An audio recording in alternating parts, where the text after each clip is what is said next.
And a very pleasant good morning, ladies and gentlemen. Welcome to Guilford Field on the campus of Brevard College for this edition of Brevard College Tornado Baseball. Tornadoes welcoming in the Guilford College Quakers for a doubleheader, both games scheduled for 7 innings. And Tornadoes 6-3 on the season, riding a 5-game winning streak and hosting the Quakers, who come into this game 3-3. They played a neutral site game against the Tornadoes' last opponent, Northern Vermont Linden, who the Tornadoes swept, and then Guilford in a slugfest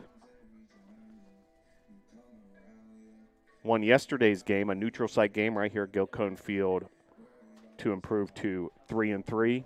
Tornadoes starting pitcher will be Cameron Cook. And Tornadoes starting lineup as follows.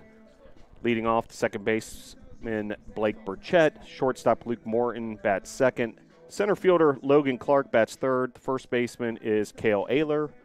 At third base, Frankie Vasquez. Left fielder is Lucas Granada. Right field is Zach Allison. Mason Lyon, the DH, bats eighth, and the catcher is Tristan Robinson. He bats ninth. Tornadoes under the direction of head coach Mike Victory. Assistant coaches Rob Julian. Volunteer assistants are Steve Huckey and Ben Melton. The Quakers lineup is as follows. Left fielder Bryce Vestal leads off. The shortstop is Michael Sumner. He bats second.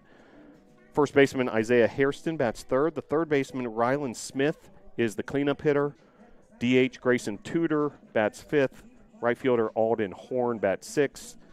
Carter Bloom playing second, bats seventh. The catcher Owen Smith bats eighth. And in the 9-hole is the center fielder, number 23, Nick Bowles. Logan Dodson is the pitcher for the Quakers. Head coach Zach Booker, assisted by Chesno Scanio and Kyle Blendinger. And we're about 17 minutes away from first pitch of game number 1 of this doubleheader. Tornadoes looking to extend a 5-game win streak and continue their winning ways here at Guilford Field. All 5 of those wins coming right here in the friendly confines of Guilford Field. And really glad you're able to join us wherever you may be tuning in from. 53 degrees currently. There is some light rain potentially in the forecast. We'll keep an eye on that. High today is going to reach 66 here in Brevard, so relatively warm for this time of year. But looking forward to some great baseball between these two squads. Brevard and Guilford coming up shortly.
And attention baseball fans, we have a very special pregame first pitch ceremony as we welcome to the diamond Faculty Athletics Representative and Associate Dean of Academic Affairs, Dr. Joshua Wilkie, along with Jock Pledger. And we're going to get this doubleheader between the Quakers and the Tornadoes officially started here with a ceremonial first pitch from Dr. Wilkie.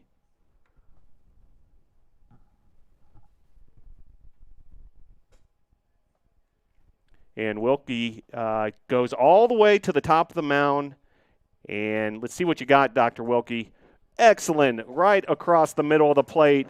Well done, Dr. Joshua Wilkie. Thank you for all you do for Brevard College Tornado Athletics and for Brevard College. And really nice job with that ceremonial first pitch.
Well, very pleasant good afternoon, ladies and gentlemen.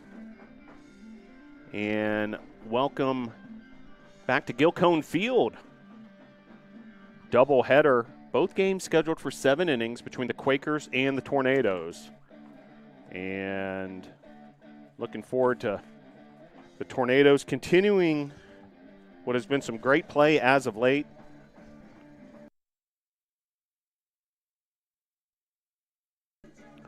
Undefeated at home, 5-0. A 5-game winning streak going as well. And Tornadoes looking to continue those winning ways against the Guilford Quakers. Guilford defeated Northern Vermont Linden 9-8 yesterday in a neutral site affair. Same time, BC softball was in action over against Johnson University next door at the BC softball field. And so Guilford has already played a game here at Guilford Field this weekend. The Tornadoes, meanwhile, coming off a series sweep over Northern Vermont Linden. We'll tell you some of how all that went down throughout the broadcast, and looking to continue these winning ways against the visitors from Guilford College. Tornadoes defensively at first, Cale Ayler. At second, Blake Burchett. The shortstops, Luke Morton. At third base, Frankie Vasquez. In left field, Lucas Granada. The center fielders, Logan Clark. And right field, Zach Allison. The catchers, Tristan Robinson. And on the mound for the Tornadoes is Cameron Cook, the right-handed junior from Mount Holly, North Carolina. So final warm-up pitches for Cameron Cook.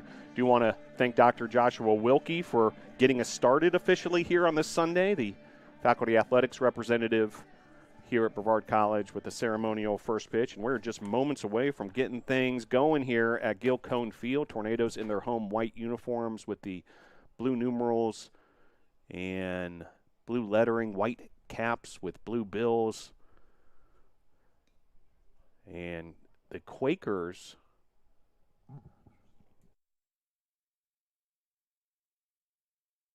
in the maroon tops with the white pants.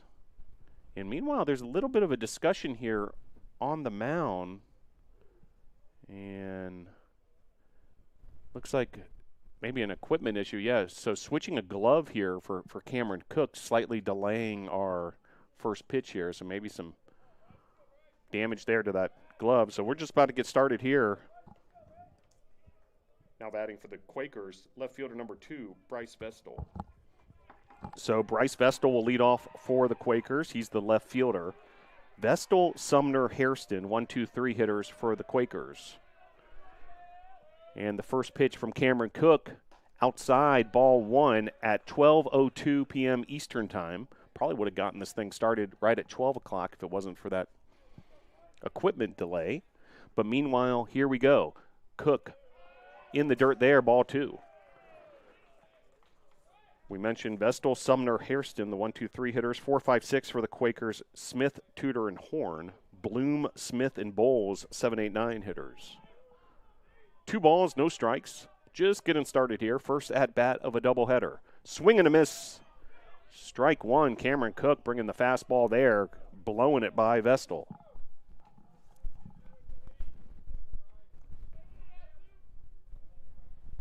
And the 2-1. Low, ball 3. So hitters count early here for the leadoff hitter for the Guilford Quakers.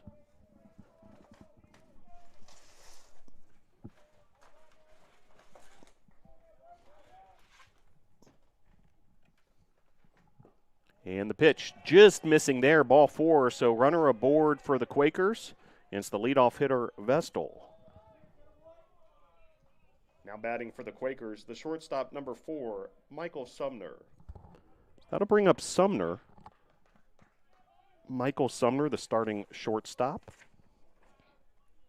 He's a junior from Mooresville, North Carolina, Lake Norman High School.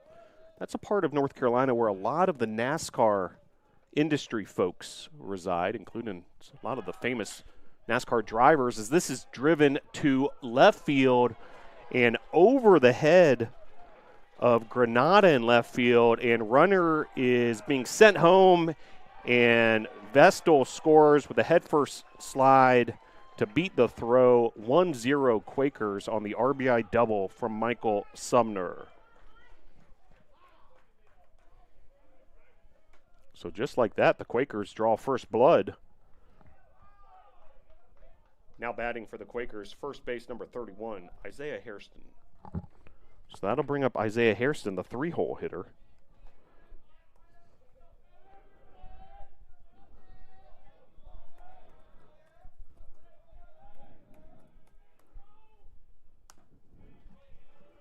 First pitch called strike.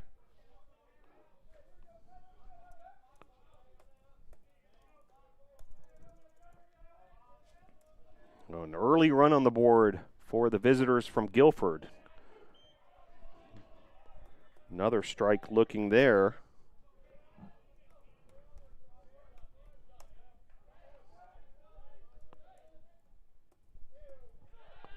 And then that pitch gets away. A wild pitch is going to advance the runner to third. So Sumner now at third base for Hairston. 1-2 the count.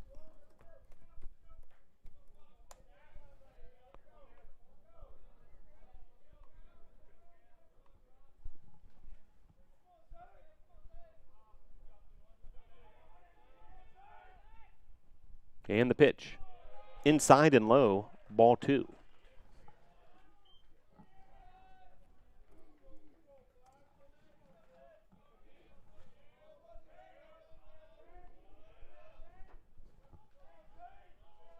Two balls, 2 strikes, no outs. And a swing and a miss there. Cook's able to get him with the strikeout swinging. Hairston is retired. Some heat there from Cameron Cook. Now batting third baseman number 5, Ryland Smith. So Smith will come to the plate. Tornadoes 5-0 here at Gilcone Field. Pitch there off the mark, ball 1. Season thus far, a series split at Averett. Dropped 2 games on the road at Toccoa Falls, but then doubleheader sweep at Toccoa Falls, 3-game sweep of Northern Vermont Linden, and that leads us to where we are right now, the top of the first inning. Game 1 of our doubleheader versus Guilford. Tornadoes then, after all this home cooking, are going to hit the road for 7 straight road games. And the pitch. Grounder there to Vasquez. He brings it home. Robinson with the tag for out number 2. So fielder's choice goes 5-2. And runner now at first. I'll bring up Tudor. Now batting the DH number 8, Grayson Tudor. So Tudor will step to the plate. 2 outs now. Well done there by Vasquez defensively. He had a great defensive series as well these past 3 games versus the Hornets of Northern Vermont Linden. And boy, are they a story. Coming all the way down here to North Carolina to be able to actually practice and play outdoors. An impossibility for the Hornets where they're located, just a couple dozen miles from the Canadian border. 1-1 the count with 2 outs. Runner at first.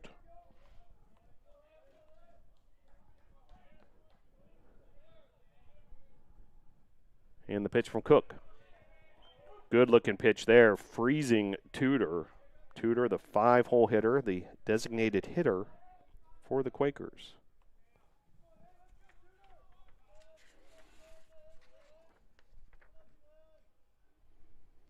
Pitch there outside, ball 2. Tudor hails from Reidsville, North Carolina, Rockingham County. Another NASCAR connection there, the historic Rockingham Speedway. 2 balls, 2 strikes, 2 outs. And the pitch. High, ball 3.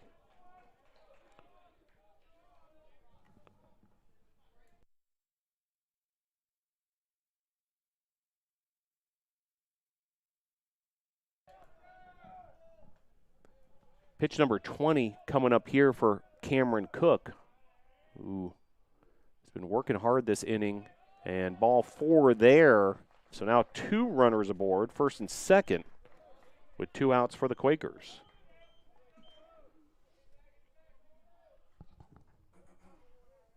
Now batting the right fielder, number 20, Alden Horn. So I'll bring up Alden Horn, starting right fielder for Guilford College. And first pitch swinging is Horn, and in foul territory, able to make the play in right field and end the inning. Zach Allison covering a lot of ground out there in right field here at Gilcone Field. So we'll head to the bottom of the first. Top of the order due up for the Tornadoes, Blake Burchett, Luke Morton, and Logan Clark. The Quakers able to get a run on a hit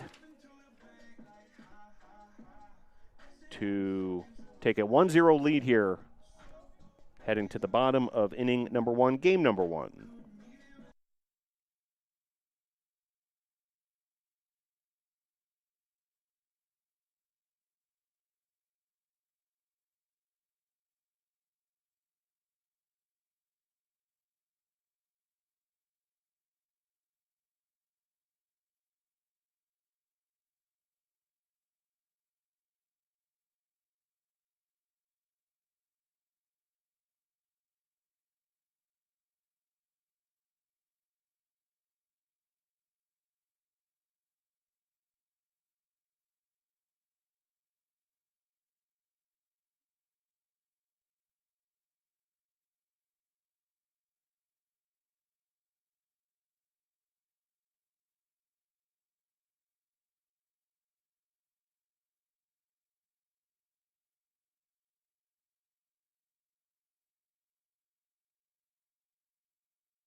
Back here at Gilcone Field, Logan Dodson on the mound for the Quakers, and due up for the Tornadoes, Burchett, Morton, and Clark. Leading things off for your Tornadoes, the second baseman, number 6, Blake Burchett.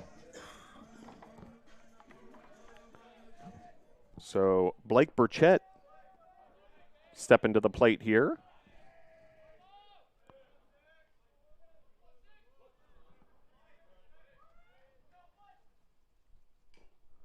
First pitch fouled off.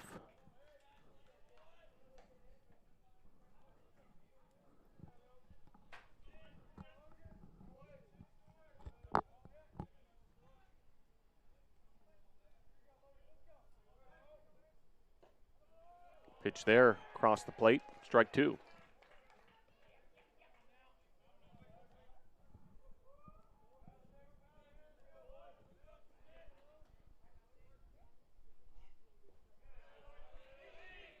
Pitch there, outside, 1-2 the count. So Blake Burchett, Luke Morton, Logan Clark. Fantastic top of the batting order for the Tornadoes. Burchett is going to get a single to lead things off here. He's been reaching base often. He does it once again here to start things off for the Nados. Now batting for your Tornadoes, shortstop number 3, Luke Morton. So leadoff single for Blake Burchett, and keep an eye on Burchett, the reigning NCAA Division III stolen base champion. That's right, he led the entire country. And he's going right away here on the first pitch, and credit another stolen base for Burchett. And just like that, Burchett in scoring position for Luke Morton.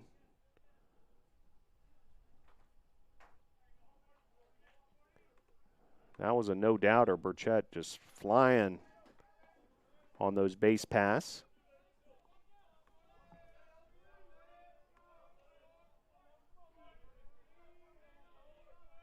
Burchett, that was stolen base number 11.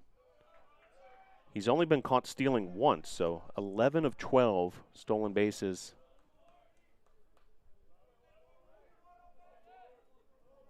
This season, so well on his way. And it's not just Burchett, it's the entire team. That was stolen base number 33 on this young season. We'll be keeping an eye on where the Tornadoes rank as a team in the country throughout this season, because maybe in contention for a team title in that department as well. Morton takes first on the base on balls. I'll bring up Logan Clark. Now batting for your Tornadoes, center fielder number 15, Logan Clark.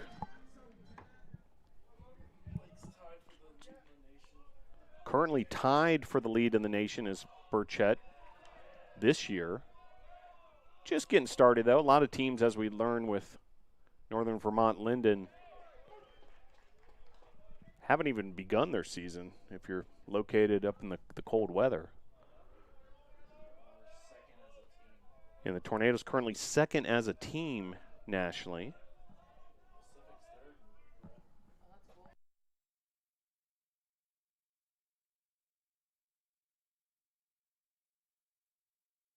So pass ball, the call there. Looked like the umpire might have gotten shaken up just a little bit as well. Meanwhile, both runners advance a couple of stations, second and third now. And we'll make sure everybody's up and running here.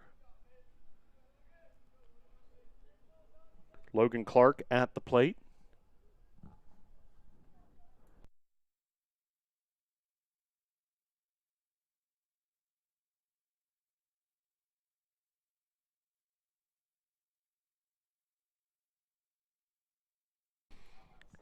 So Logan Clark stepping to the plate here after that pitch got past the catcher. Owen Smith ruled a pass ball. So runners now, two of them in scoring position, the speedy Blake Burchett and the speedy Luke Morton. For Clark, he grounds to third, play at the plate. Burchett's tagged out, runners first and third, so the fielder's choice will retire the lead runner in the form of Blake Burchett.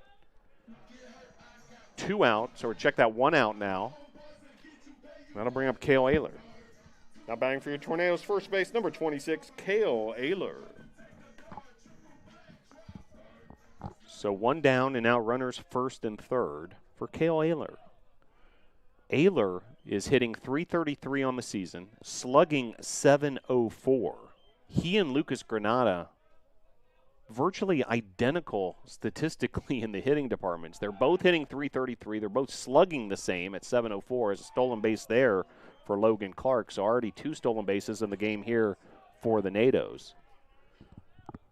Ayler has scored 7 runs. He leads the team with 10 RBIs, 3 doubles, 2 triples, and a home run. Fouled off there. 1-1 the count. Granada, who's hitting 6 today, with the identical batting average and slugging percentage through 9 games, is Cale Ayler. As he drives this to left field, play is made, and that's going to be a successful sacrifice fly RBI. Will be out number 2, but add a run for the Tornadoes, who tied this game up 1-1 on the sac fly RBI number 11 for Ayler. Now batting for your Tornadoes, third base, number 19, Frankie Vasquez. So Frankie Vasquez will step to the plate.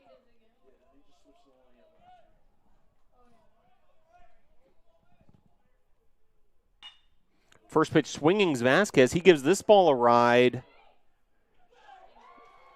And all the way to the fence in left center field. That's going to be an RBI double for Frankie Vasquez. And that's a Tornado RBI double for Frankie Vasquez. So just like that, the Tornadoes storm to the lead as Vasquez drives home Clark. Now batting for your Tornadoes, left fielder number 1, Lucas Granada. And that'll bring up the aforementioned Granada. Both runs will now be earned. Charge to Dodson despite the pass ball that was allowed in the process. First pitch ball. Lucas Granada. Been red hot as of late.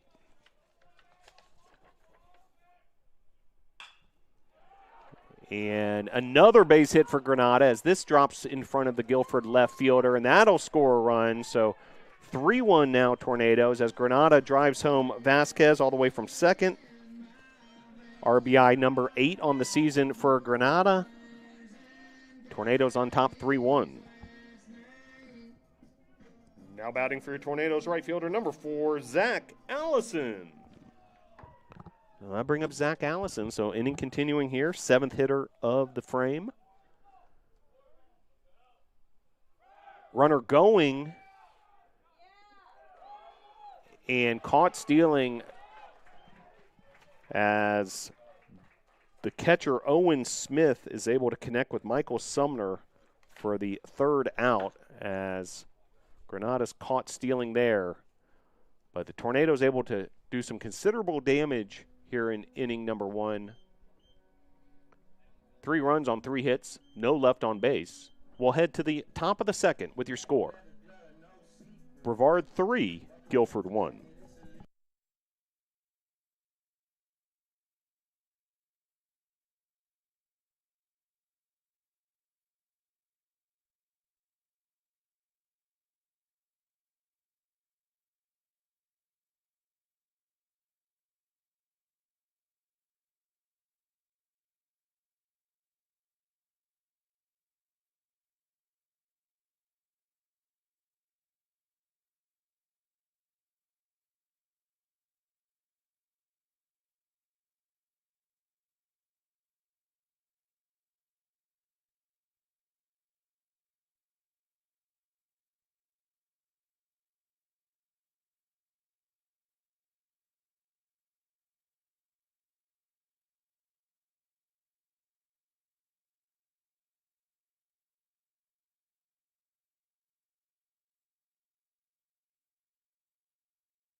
So Carter Bloom will lead things off for the Quakers. Bloom, Smith, and Bowles due up for Guilford.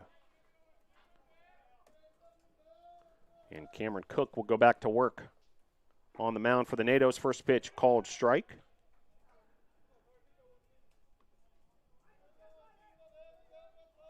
Tornadoes 6-3 on this young season.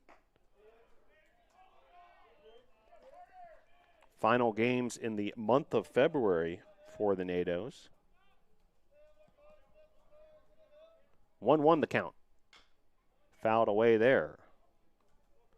Tornadoes able to get 3 runs in the bottom of the 1st. Sac fly by Cale Ayler, a RBI double by Frankie Vasquez, and a RBI single by Lucas Granada. This is driven to center field. That'll be a base hit. So Carter Bloom is aboard for the Quakers. Now batting the catcher, number 21, Owen Smith. So Owen Smith will step to the plate.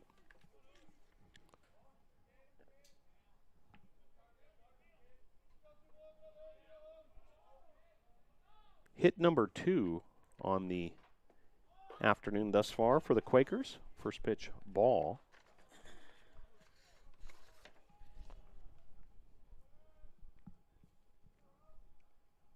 Owen Smith, a freshman. Catcher had that put out to end the bottom of the 1st. For those scoring at home, it was actually a 2-4 put out. Stolen base there for Bloom. So Smith connected with Bloom on that 2-4 putout. Now Smith at the plate and Bloom on the base paths. And Bloom steals second. Runner in scoring position for Guilford. Ball there outside. 2-1 the count.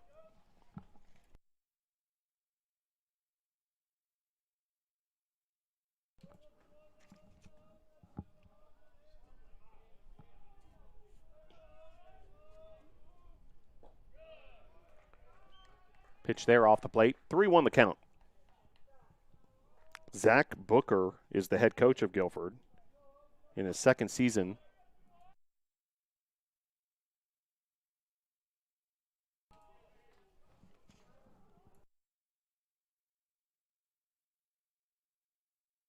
Pop up here, and out number 1 is made there as Ayler takes care of business at first base. I'll tell you more about Booker in a moment. Now batting the center fielder, number 23, Nick Bowles. Zach Booker, the head coach of the Quakers. Pitch there, missing, ball 1.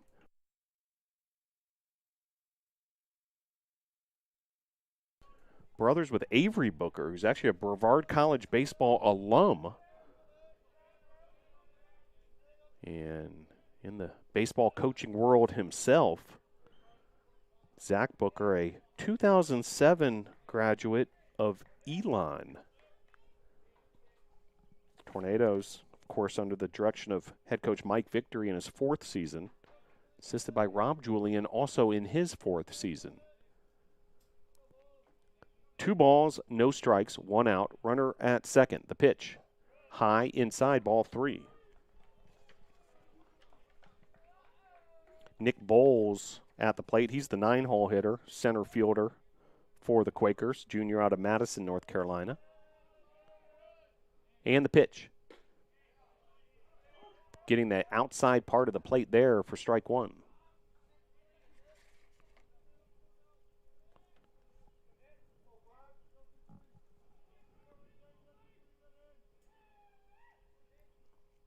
Swing and a miss there, so count runs full. Runner at second. Quakers were able to score a run in the top of the first. Tornadoes answered with 3 runs in the bottom of the first. And the pitch. And got him looking there. Beautiful pitch there from Cameron Cook. Second strikeout of the day. And back to the top of the order we'll go for the Quakers. Now batting left fielder number 2, Bryce Vestal. I'll bring up Bryce Vestal. And Cook will go back to work against him. This is popped up high, a sky-high pop-up, but handled there by Cale Ayler for out number 3. So runner is stranded. Cook and the Tornadoes get out of the inning unscathed. We'll head to the bottom of the second with your score. Guilford 3, Brevard 1.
Due up for the Tornadoes here in the bottom of the second. Allison, Lyon, and Robinson. Zach Allison, starting right fielder for the Nados. First pitch ball. 1-1 now the count.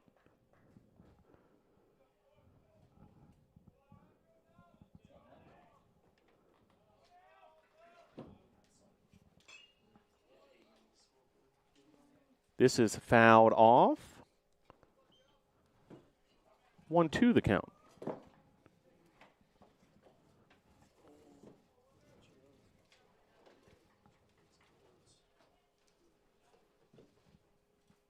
Zach Allison, right fielder for the Nados, senior out of nearby Hendersonville, North Carolina, West Henderson High School. Pitch there, off the plate, 2-2.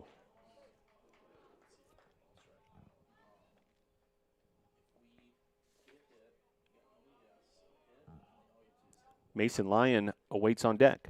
Pitch there, high outside, ball 3. So full count here.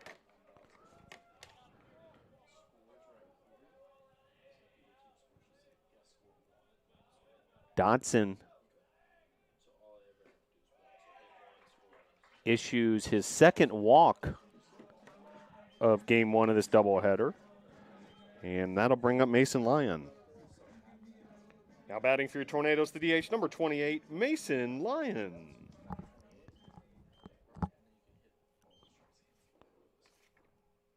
So base runner aboard in the form of Zach Allison, and here's Lyon, the junior from Williamston, South Carolina. He gives this a ride, and it's just foul. So strike 1.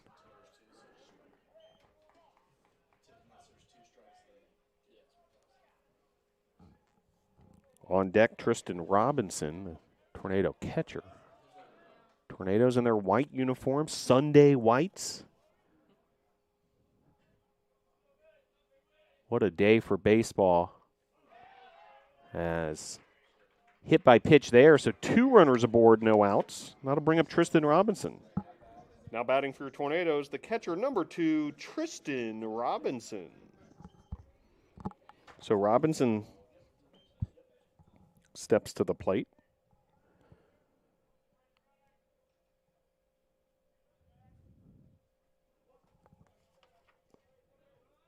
Tristan Robinson, senior from Morganton, North Carolina. Pitch there, off the mark. Robinson showing bunt. 1-0 the count.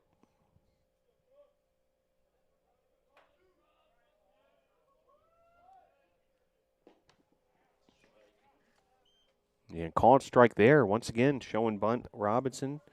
Seeing if he can move these Tornadoes over via the sacrifice.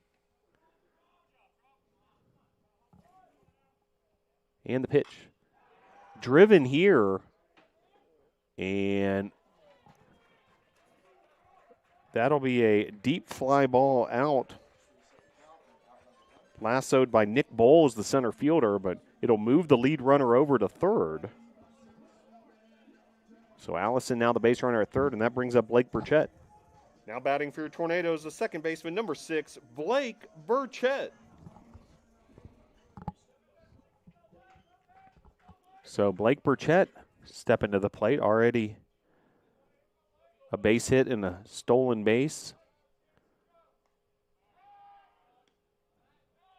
To his credit in this one, pickoff throw to first. Runners first and third, 1 out. And the pitch coming here from Dodson. Across the plate, strike 1.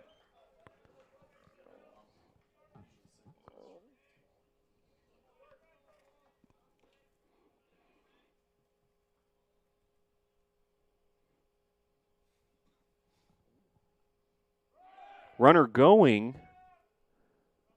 And that'll be a stolen base for Mason Lyon. So already the third stolen base of the contest. The pitch was a ball, so 1-1 the count with 1 out.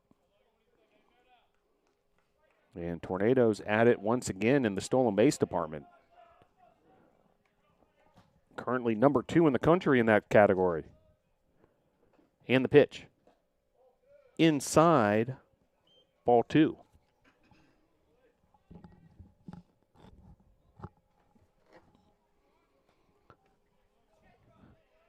Rob Julian handling the first base coaching duties. Steve Huckey in the third base coaching box. As this is driven to right field, and that's going to score 2 runs as a 2 RBI single by Blake Burchett, a 2-for-2 day for Burchett. And just like that, the Tornadoes up 5-1. Now batting for your Tornadoes, the shortstop, number 3, Luke Morton. So that'll bring up Morton.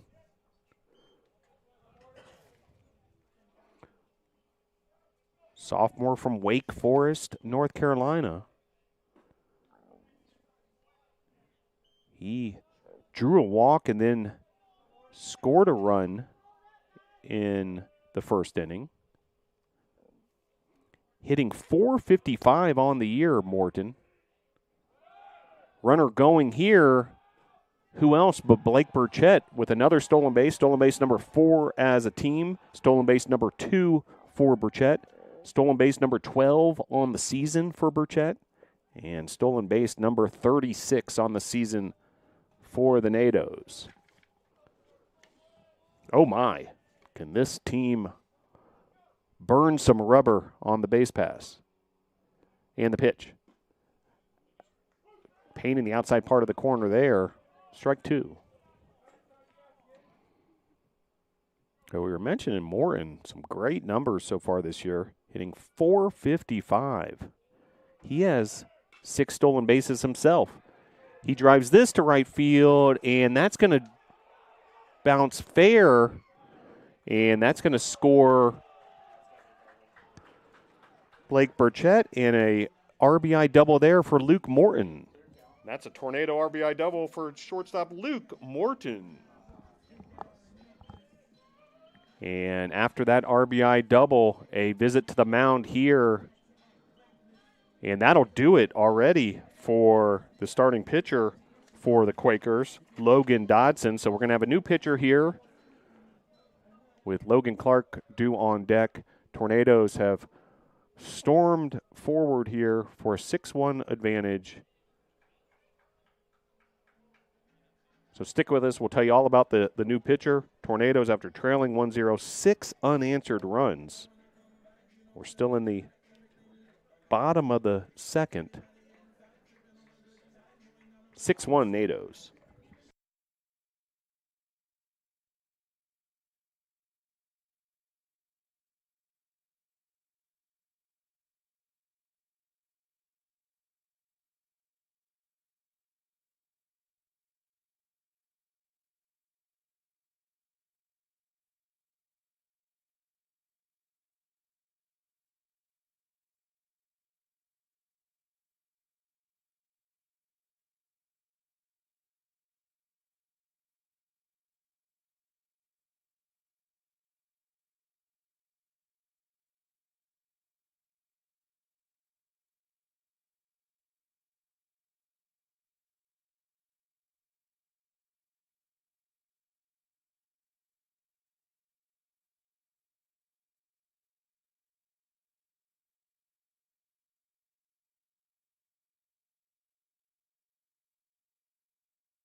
So Logan Clark, the first assignment for the new pitcher for the Quakers, Isaac McGuire. He's a sophomore from Wilkesboro, North Carolina. Continuing with our NASCAR theme, another historic track, the Wilkesboro Speedway, that's actually, after being extinct for a couple of decades, is making a comeback this year. the Wilkesboro Speedway.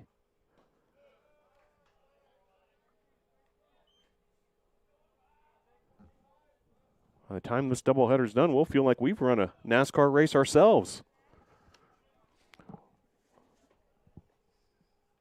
1-0 the count. Pitch. Outside, ball 2.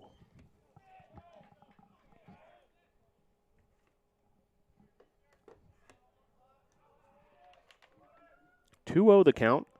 Out number 1. With a runner at second, Tornadoes ahead 6-1. Put up a 3-spot in the first, a 3-spot in the second.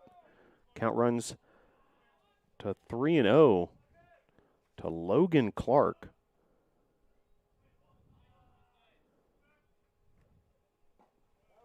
Clark's also been active on the base pass, and they just gave him a free pass.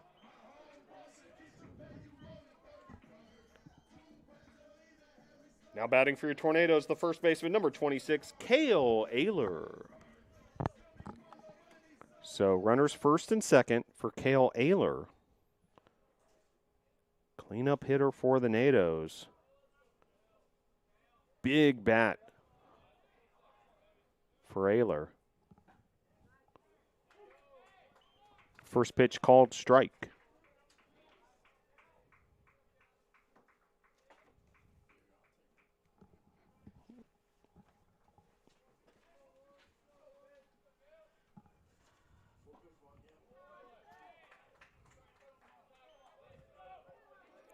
Called strike once again. So 0-2 the count.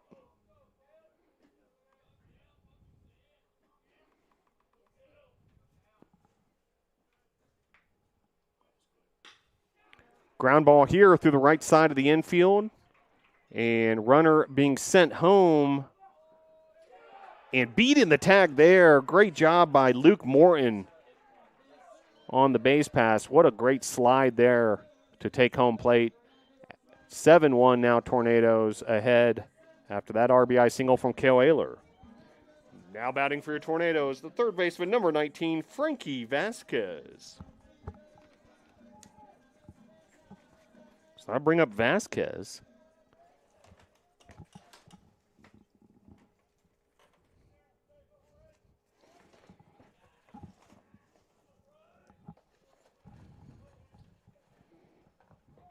First pitch, called strike.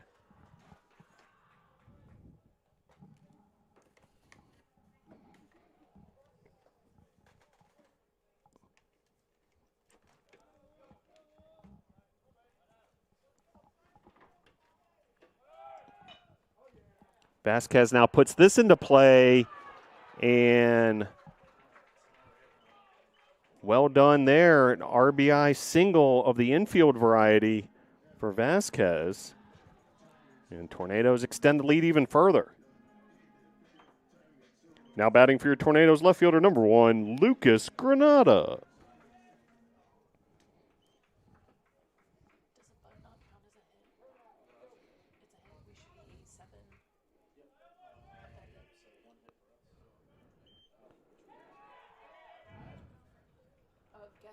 And both runners advance there.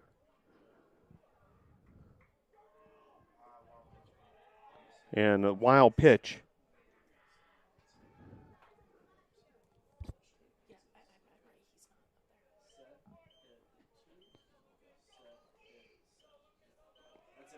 So runners second and third.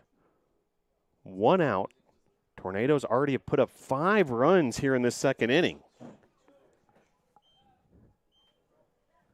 What a statement the Tornadoes have made after dropping behind 1-0 in this one. 8 unanswered runs now. And certainly opportunity for more here. Runners second and third, 1 out. This is driven up the middle. That'll be a 2 RBI single for Granada.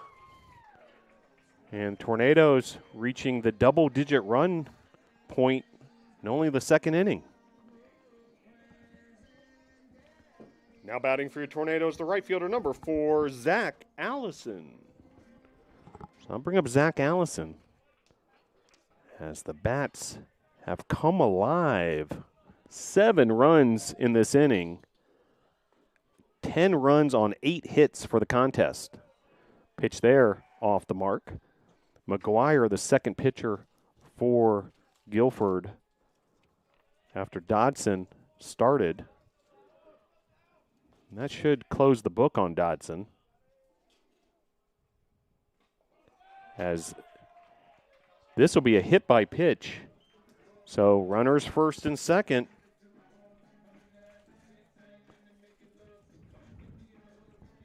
Now batting for your Tornadoes, the DH, number 28, Mason Lyon. Now bring up Mason Lyon. And another visit to the mound for the Guilford coach. So Dodson, 1 1/3 innings, 5 hits, 7 runs. So 7 of the 10 runs charged to Dodson. No strikeouts, 2 walks. He threw 40 pitches, 19 strikes. Now Isaac McGuire on the mound, and he's talking things over with his coach, Mason Lyon, at the plate for the Tornadoes. Already 3 NATOs with 2-hit games. Blake Burchett, Frankie Vasquez, and Lucas Granada, all 2 for 2. Granada has 3 RBIs. Vasquez and Burchett each with 2 RBIs. Tornadoes already with 4 stolen bases. 2 from Burchett, 1 from Clark, and 1 from the student athlete at the plate at the moment, Mason Lyon.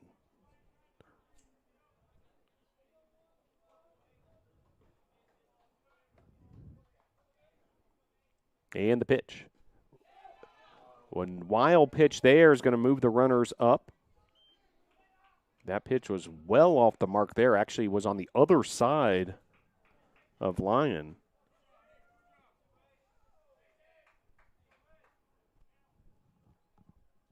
On deck is Tristan Robinson.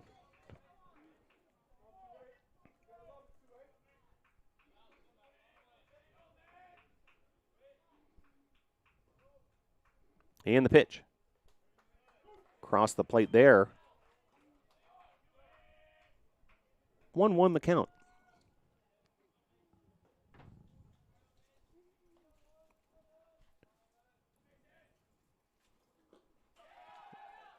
And another wild pitch.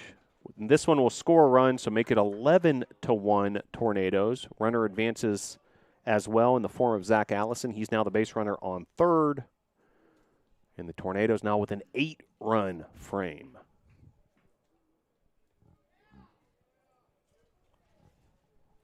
Well, what a run it's been for the Tornadoes on their home field. Gil Cone Field, a.k.a. Gil's Place, has been the place for Tornado production as of late. 5-0 so far this season at home. Scored 33 runs in the 3-game series versus Northern Vermont Linden. Add 11 runs to that in the doubleheader sweep of Toccoa Falls. So now 55 runs in just over 5 games for the Tornadoes at Gil's Place.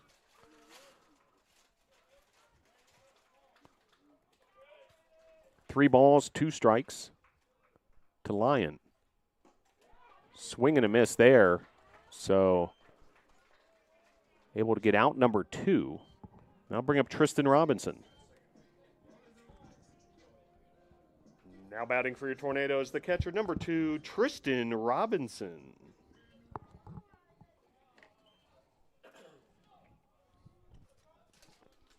So Robinson will step to the plate. First pitch off the mark there.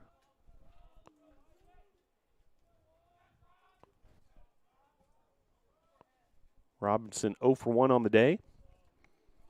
Starting catcher here in game 1.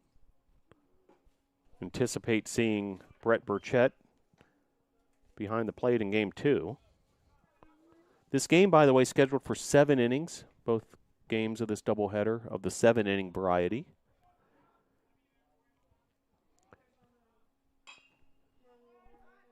Ground ball here, and Shortstop for the Quakers. Sumner makes the play there, completes the transaction to Hairston, but the damage done as the Tornadoes score 8 runs in the bottom of the second and take an 11-1 lead into inning number 3. Top of the third coming up.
Back here at Guilford Field, Cameron Cook back to the mound. Now enjoying an 11-1 lead. That the Tornado run support has come through fast and furious. 3 runs in the first, 8 second.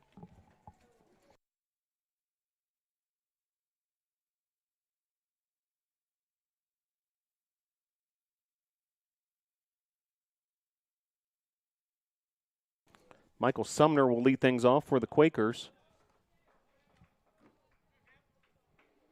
And Cameron Cook will go back to work for the Nados.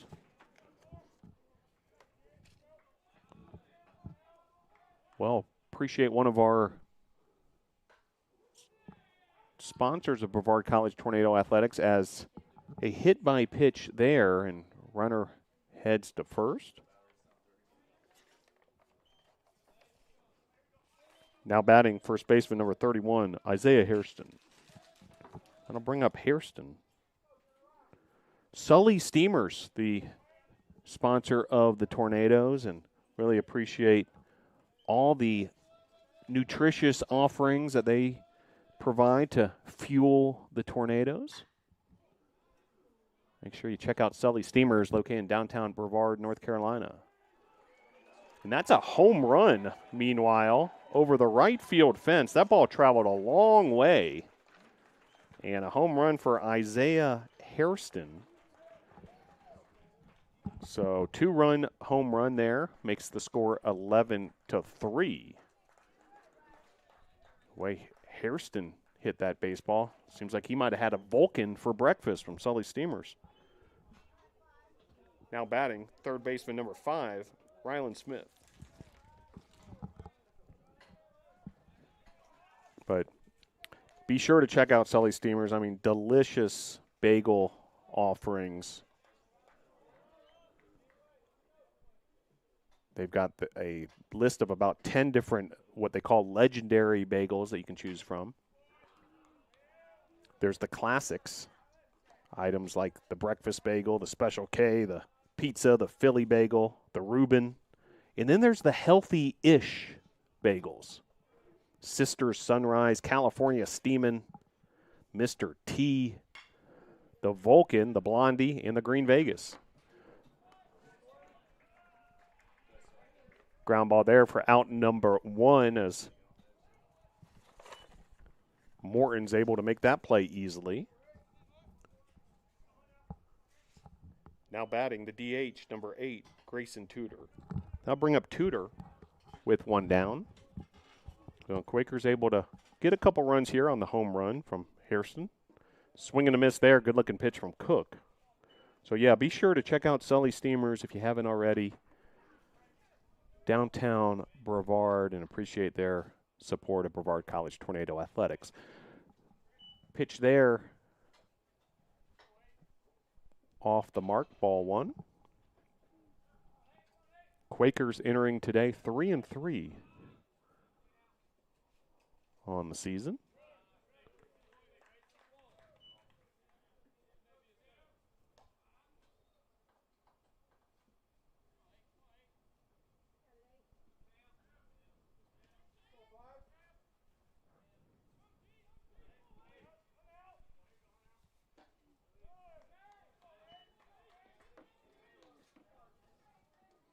3-1 the count.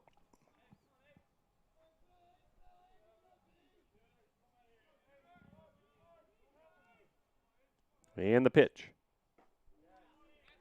Called strike there. Count runs full. Currently 55 degrees, partly sunny skies. Weather looked slightly ominous a couple hours ago, but the sun's starting to peek out now quite a bit.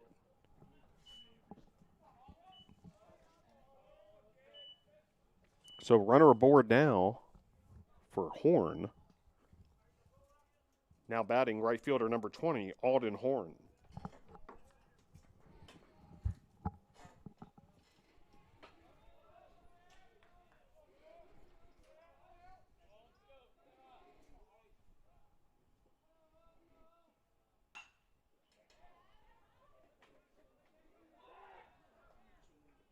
And that'll be out number 2 on the fly out to center. Logan Clark with the play there.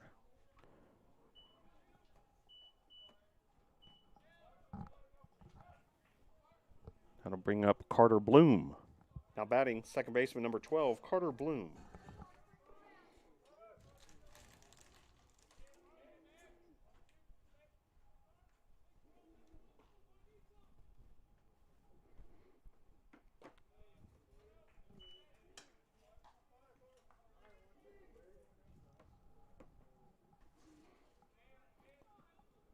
One 0 the count to Bloom.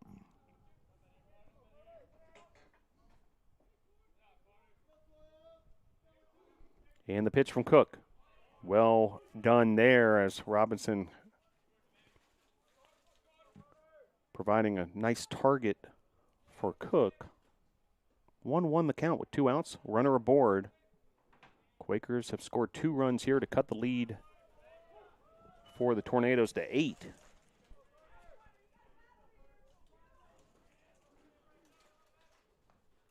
Well, hope you can make it at some point this season to Guilford Field. Make sure you check out the schedule at bctornadoes.com. It's a great environment for fans of all ages. Pet friendly as well, so our Tornadoes of the 4-legged variety certainly welcome at the park also. There's a great sitting area down the left field line where a lot of the fans enjoy the wonders of nature here at Brevard College as well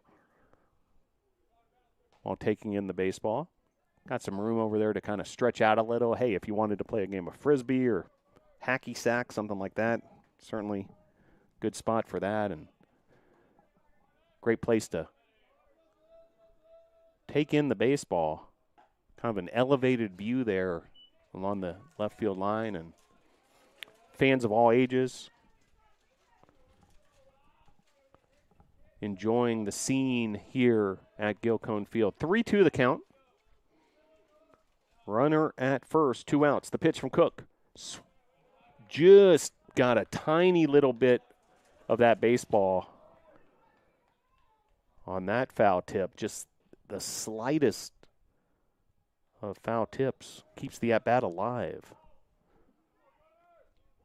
2-run home run from Isaiah Hairston. Big highlight for the Quakers in this frame. Pitch here, runner going, and fouled back. At-bat will continue.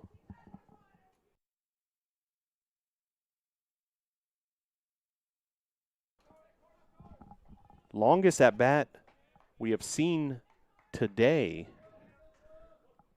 in this battle. This will be pitch number 9 coming up here from Cook. Runner going once again, and that'll be ball 4. So runners first and second. As Bloom's able to draw the walk on the 9-pitch at bat. Now batting the catcher number 21, Owen Smith.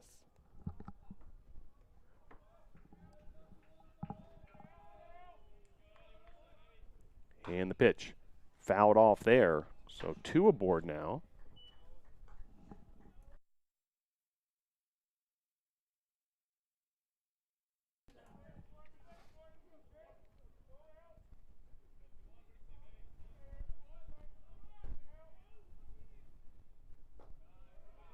missing there. 1-1 the count.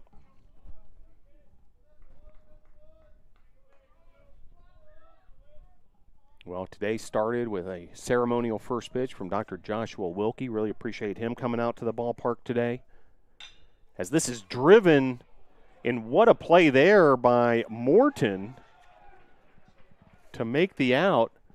Put out, goes 1-6-3.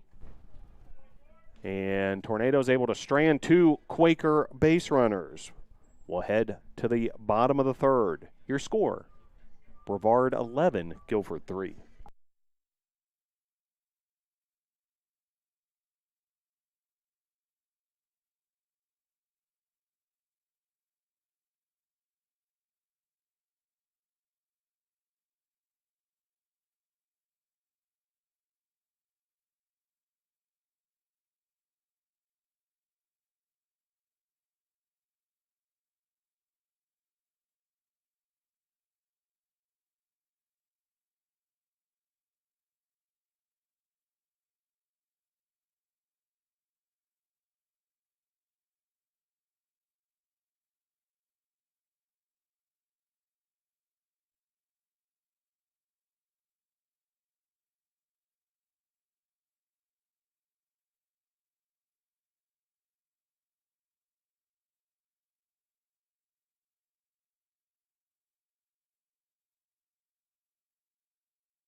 So Blake Burchett will lead things off. Already his third at bat. He's 2 for 2 on the day, 2 RBIs, a run scored, 2 stolen bases. And hungry for more, Blake Burchett. New pitcher for Guilford. Reese Baker, freshman from Ashland, Virginia, Hanover High School. Measures in at 5'9", 180 pounds. Pitch here, grounder handled by the shortstop of Guilford, Sumner, for out number 1. So for the first time, they're able to retire the leadoff hitter, Blake Burchett, and that'll bring up Luke Morton. Now batting for your Tornadoes, the shortstop, number 3, Luke Morton. So top of the order here in the bottom of the third for the Tornadoes. Morton coming to the plate. This will be the 20th plate appearance already for the Tornadoes offense. As that pitch off the plate, ball 1.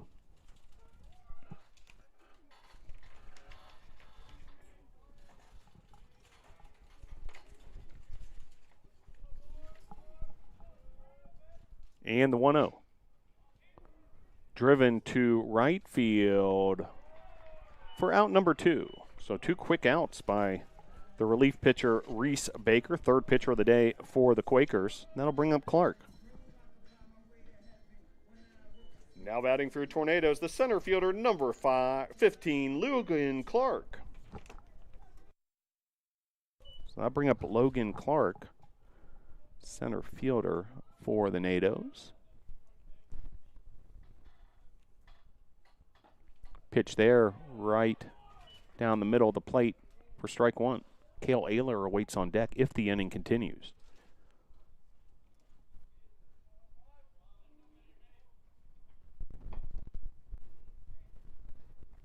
all sorts of excitement around the world of sports, college basketball. Big day yesterday, including a big win by Guilford. Want to congratulate them. Exciting stuff for the Quakers basketball team. 0-2 the count with 2 outs. Tornadoes basketball, congratulations to both the men's and women's basketball teams making it all the way to the semifinals of the USA South Conference tournament. And spring sports now in full bloom. We had softball action yesterday, men's and women's lacrosse on Friday night. Pair of wins there for the Tornadoes. As this is driven to left field, that's going to be a base hit for Logan Clark. So Clark now 1 for 2 on the day with a couple runs scored and a stolen base, and that'll bring up Cale Ayler. Now batting for the Tornadoes, first baseman number 26, Cale Ayler. So Ayler comes to the plate. Ayler's got 2 RBIs already on the day, and he's got his teammate Logan Clark at first. Clark already with a stolen bag today. So that's fouled off for strike 1.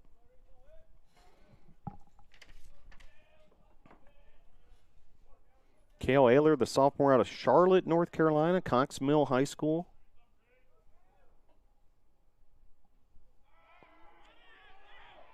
And a pickoff play there works, and they're able to pick off Clark at first.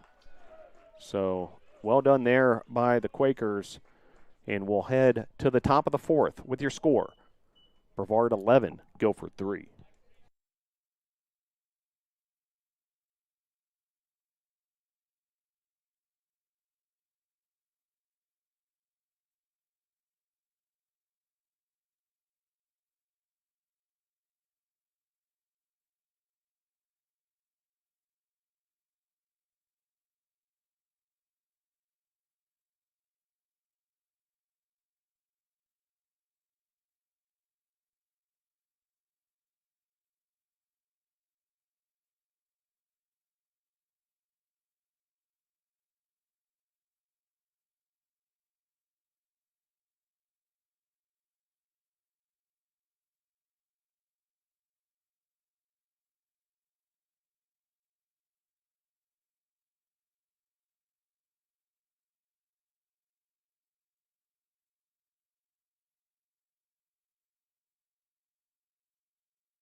The number 9, 1, and 2 hitters due up here for Guilford in the top of the 4th. Bowles, Vestal, and Sumner.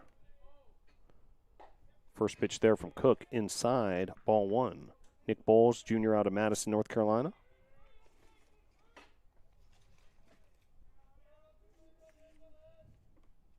Pitch there, high and inside, ball 2.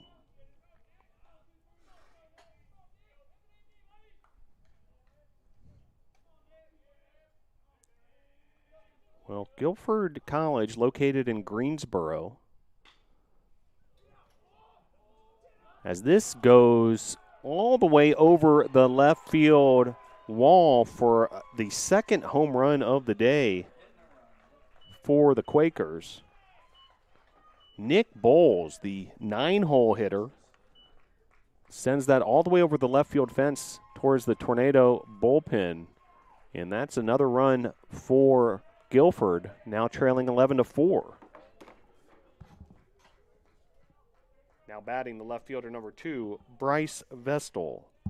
So that'll bring up Vestal, leadoff hitter for Guilford. So Guilford, 2 home runs.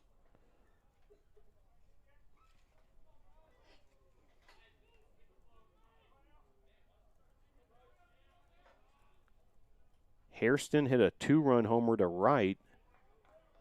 And then Bowles with the solo shot to left. 3 of the 4 runs accounted for via the home run for Guilford. And Cameron Cook will go back to work here, facing the leadoff hitter, Vestal. Vestal, 0 for 1 on the day, does have a run scored.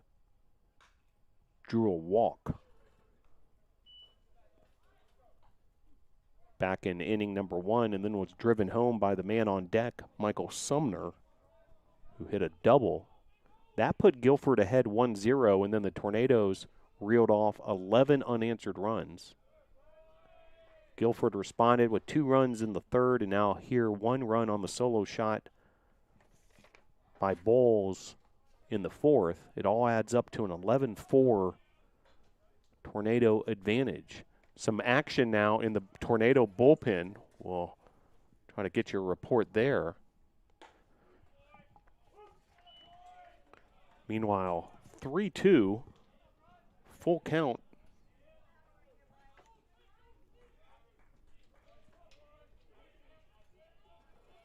For Cook. Pitch there, off the mark, ball 4. So now runners at first base for Guilford, and that'll bring up Sumner. Now batting the shortstop, number 4, Michael Sumner. So Sumner, who had that RBI double back in the first, coming to the plate.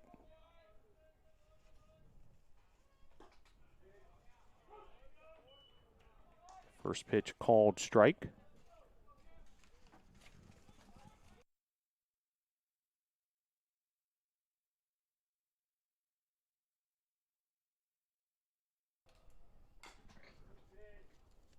Fouled off there.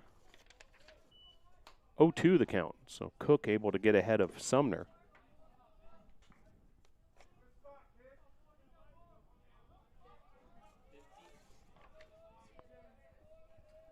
Andy Fallringer in the Tornadoes bullpen, along with left-hander Cesar Rodriguez. So strikeout there for Cook, retires Sumner, and that'll bring up Hairston.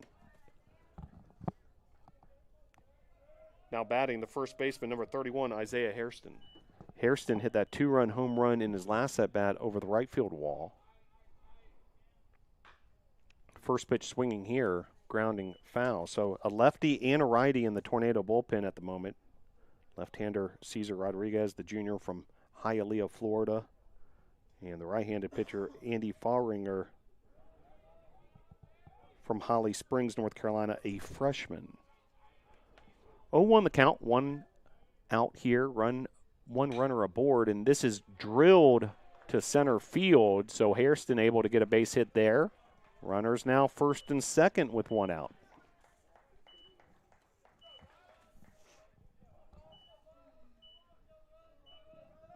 Now batting third baseman number 5, Ryland Smith.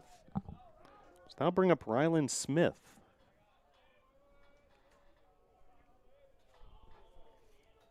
Two aboard.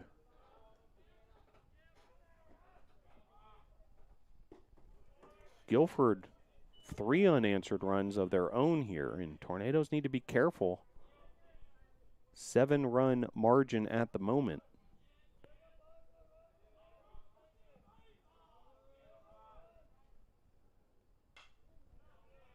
Big swing there, but that's going to be fouled off towards the McCoy Tennis Complex.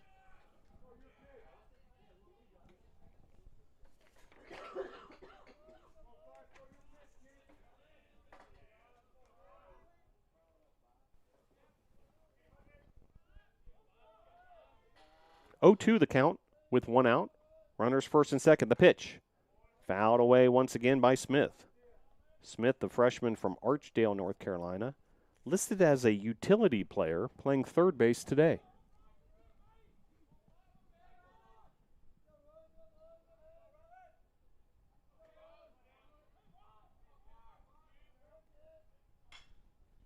Fouls this off once again. He keeps on hammering these foul balls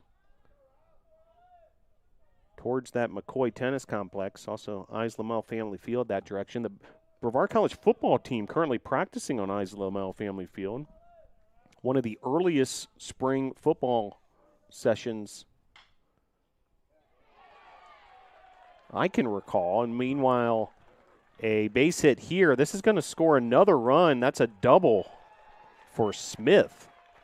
There's a number of Quaker fans here. They have come alive. And another run there makes it an 11-5 game. Runners now second and third. Now batting the DH number 8, Grayson Tudor.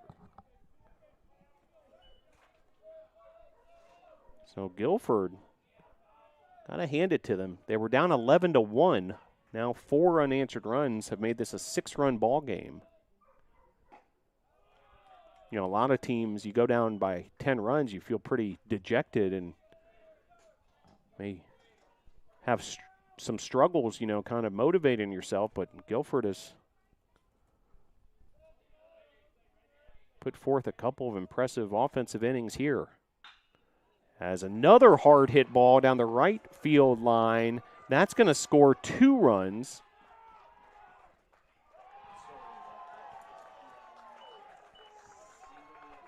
Single there, 2 RBI single, and then to second on the throw. Or actually an error is called in the process. And we've got a visit to the mound here from assistant coach Rob Julian. So add an error to the Tornadoes. As error out there in right field handling that single. It allows the runner to advance to second. And now assistant coach Rob Julian, who handles so much of the pitching staff here at Brevard College, having word here with Tristan Robinson as catcher and Cameron Cook, the starting pitcher. Suddenly, just like that, this is a 4-run ball game, folks. Tornadoes were ahead 11-1. 11-7, your score.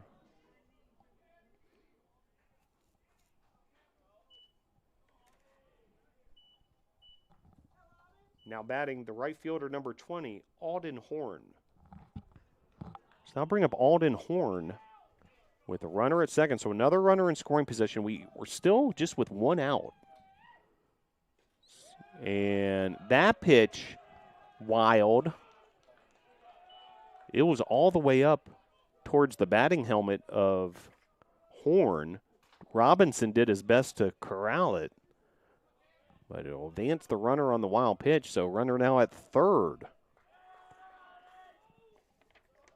Alden Horn, senior from Sherrills Ford, North Carolina, East Lincoln High School. The 6-hole hitter, the right fielder. Pitch there, off the plate, 2-0. Arms continuing to warm up in the NATO bullpen. Cesar Rodriguez.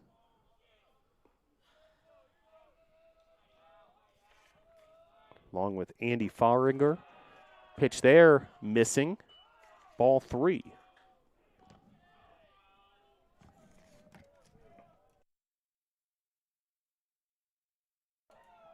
$85 pitches now for Cameron Cook here in inning number 4. Pitch there, able to locate for strike 1. 3-1 the count.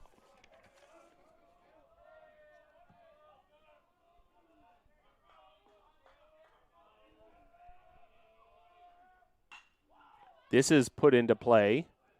Clark able to make the play, but that's going to be a sacrifice fly RBI. Add another run for Guilford. 2 outs now.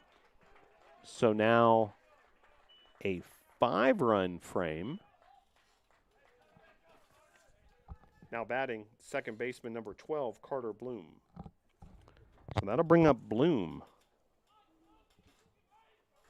5 runs here in the 4th. 2 in the 3rd. So 7 unanswered runs for the Quakers out of Guilford College. Swing and a miss there. Good looking pitch from Cook. As Bloom, the sophomore second baseman, could not catch up to that one. pitch there off the plate. 1-2.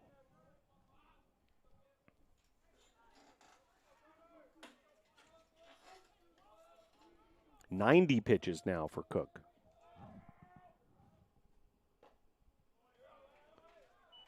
2-2 the count with 2 outs. Bases are empty. Tornadoes trying to get out of this 4th inning after the Quakers have put up a 5 spot. Grounder here, Morton to Ayler for out number 3, but Quakers able to do some damage. 5 runs in the top of the 4th. We'll head to the bottom of the 4th with your score. Brevard 11, Guilford 8.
So we head to the bottom of the 4th.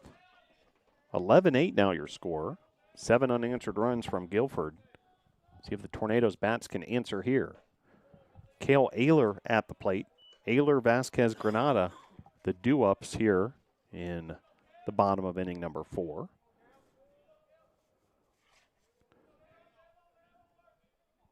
As Reese Baker, after he pitched a 1-hit shutout inning, continues his relief appearance for the Quakers. Ayler 1 for 1 on the day with a pair of RBIs and a run scored.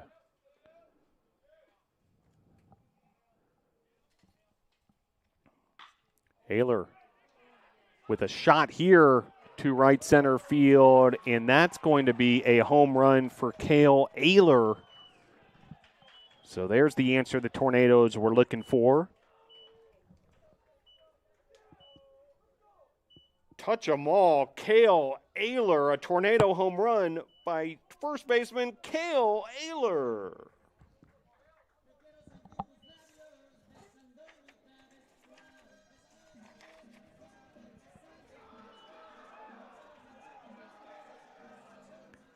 Now batting for your Tornadoes, third baseman number 19, Frankie Vasquez. So Cale Ayler with a solo shot there. Just what the doctor ordered after Guilford had a couple home runs of their own en route to 7 unanswered runs. And Ayler able to deliver there with his second home run of the season. Vasquez at the plate puts this ball into play, and that'll be a long fly ball out to center for out number 1.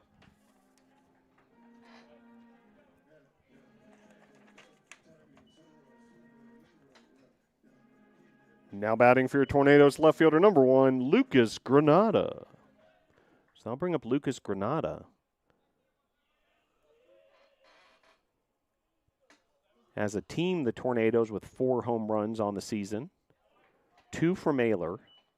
1 from the Tornado at the plate at the moment, Lucas Granada, of the inside the park variety. And one from Tristan Robinson, today's starting catcher. And the pitch. Grounder up the third base line, foul. 1-1 now the count.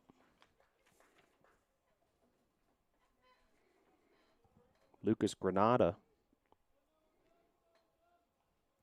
Mentioned his inside the park home run. He also has a home run or a double and 3 triples to go along with that home run.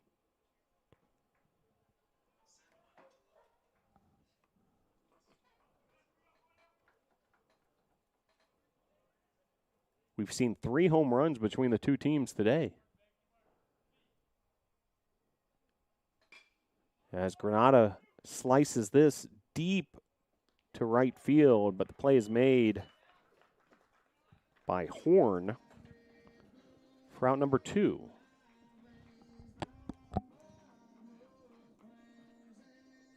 Now batting for your Tornadoes, the right fielder, number 4, Zach Allison.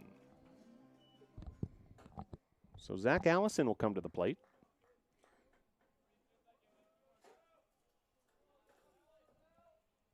(12-8) now your score. First pitch strike. Allison has a run scored today and a walk. And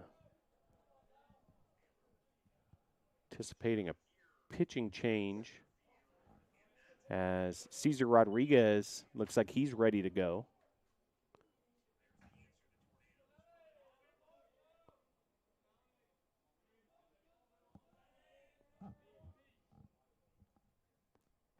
And the 1-1. Called strike there, 1-2. Wind blowing from left to right. A pleasant 60 degrees here at Gilcone Field. The last couple days of the month of February, spring is in the air here in the mountains of western North Carolina. 2 balls, 2 strikes, 2 outs, the pitch. Allison lifts this to center field for out number 3, but a home run by Cale Ayler gave the Tornadoes a run here in the bottom of the 4th. We'll head to the top of the 5th with your score. Brevard 12, Guilford 8.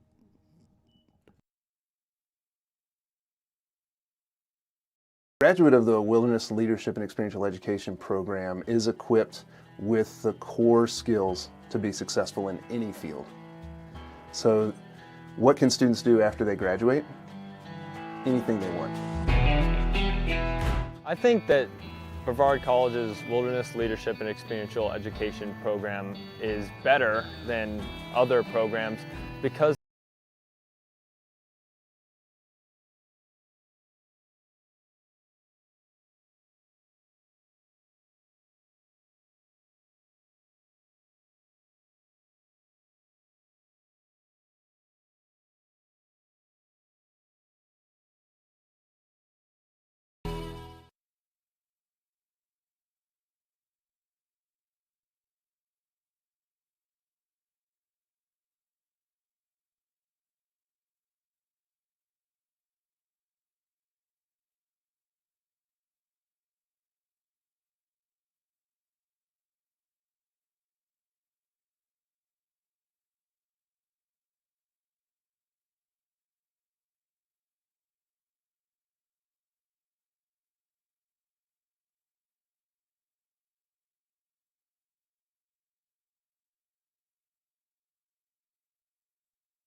So new pitcher for the Tornadoes, Cesar Rodriguez. And first pitch there, called strike. Rodriguez, the junior left-handed pitcher from Hialeah, Florida. He relieves starting pitcher Cameron Cook. We'll tell you about Cook's day. Cook looked strong early, then the Guilford bats were able to get to him. 4 innings pitch, 8 runs, 7 of them were earned. 3 strikeouts, 5 walks, 7 hits. So Cesar Rodriguez takes over situation here. And a pinch hitter at the plate, Hayes Henderson, graduate student from Boone, North Carolina for Guilford. With Cesar Rodriguez. And Henderson able to get the better of that battle there with the base hit.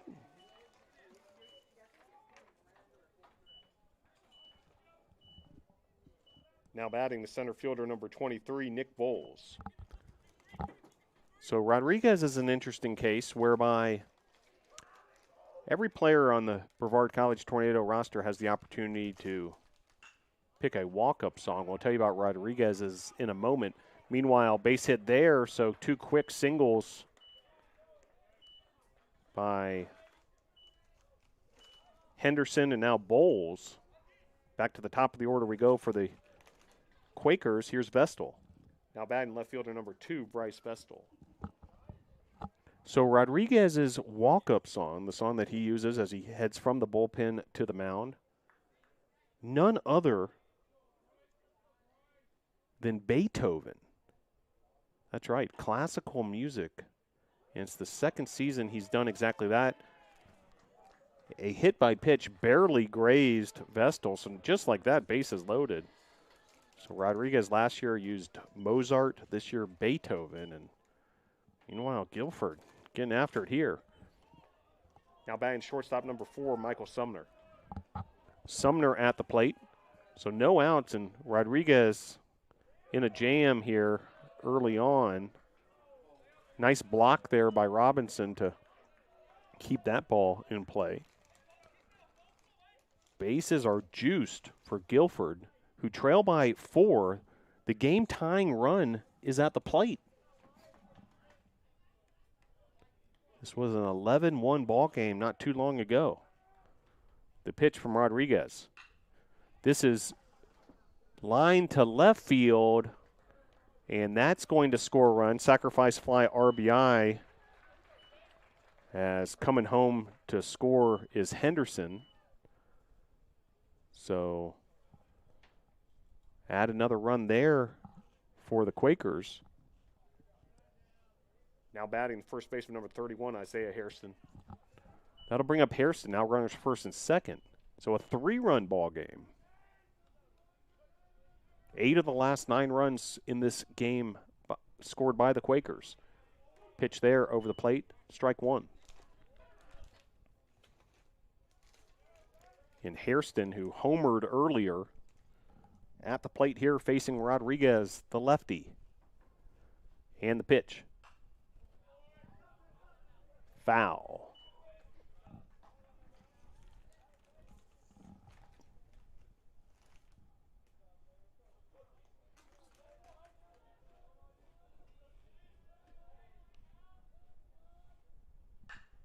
This is lifted to right field, and a great play there by Zach Allison covering a lot of ground. Runner advances to third in the process, so runners first and third, but able to get that second out there. Nice job defensively by the right fielder, Allison. Now batting third baseman number 5, Ryland Smith. I'll bring up Ryland Smith. Runners first and third, 2 outs. We're in the top of the 5th inning. Smith 1 for 3 on the day with an RBI double and a run scored. Pitch there off the plate, ball 1.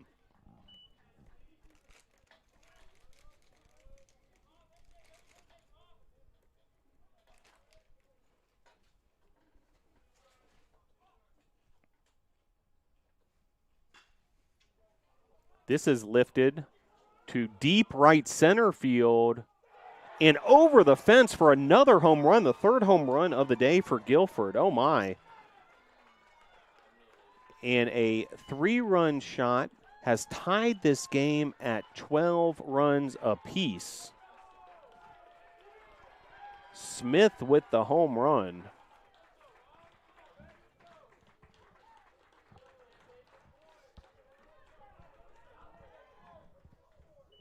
Now batting the DH number 8, Grayson Tudor. And that'll bring up Grayson Tudor. Game was an 11-1 ball game not too long ago, as this bunt just rolls foul. Tudor was trying to catch the Tornado defense maybe off guard there with the bunt down the third base line. The score was 11-1 at the end of 2. And an 11-1 scoring run by the Quakers has tied this game up at 12. Each team with 12 runs and 10 hits. 0-2 the count now. 3 home runs in the contest by the Quakers. 1 homer for the Tornadoes.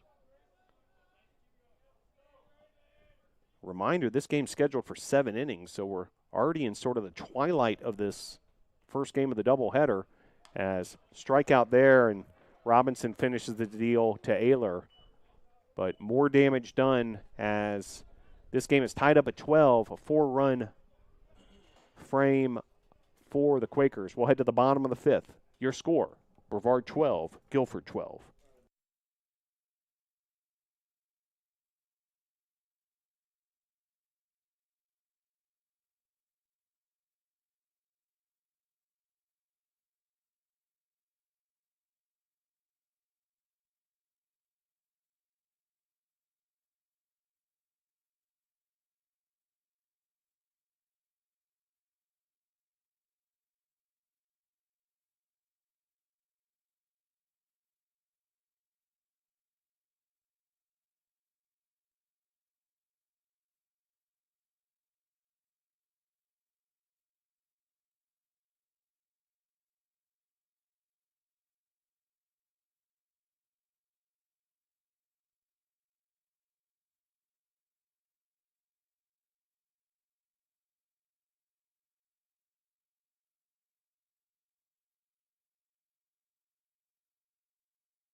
So Tornadoes coming to plate here, bottom of the 5th, a wild 12-12 affair. Mason Lyon, Tristan Robinson, and Blake Burchett due up for Brevard.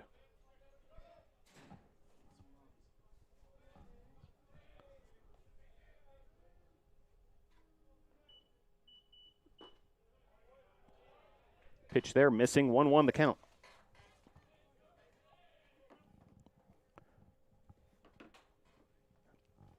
What if I told you the Tornadoes were up 11-1 at the end of the second and we're tied 12-12 now?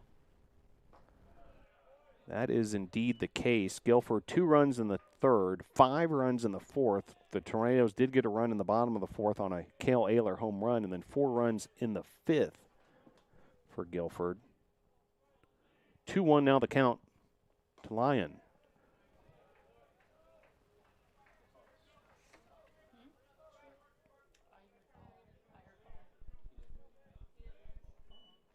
Three-1 now the count.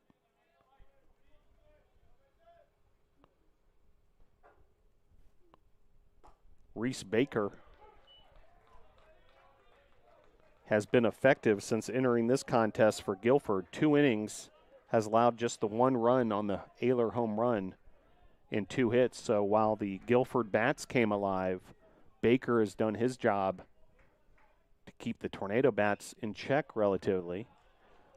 as this is fouled off.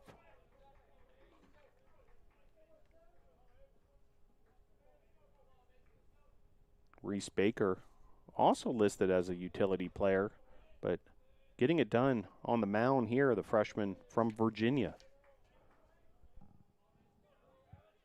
Tristan Robinson awaits on deck. The pitch. Lyon pops this up, and new catcher immediately being tested a little bit there, Colin Smith, who entered the contest at the start of this inning without number 1.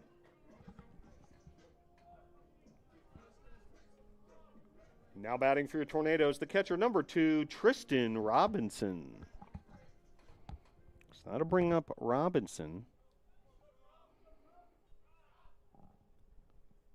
9-hole hitter, so that means Blake Burchett's on deck. 1 out here, and first pitch fouled back. Strike 1.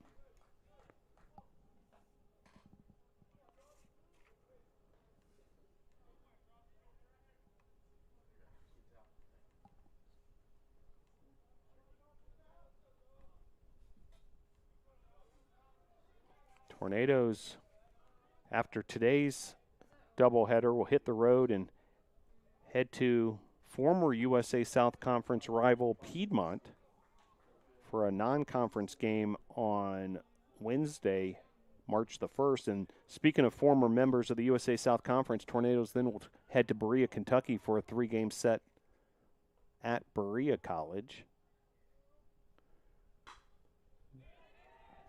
Tristan Robinson lifts this to left field, and that'll be out number 2.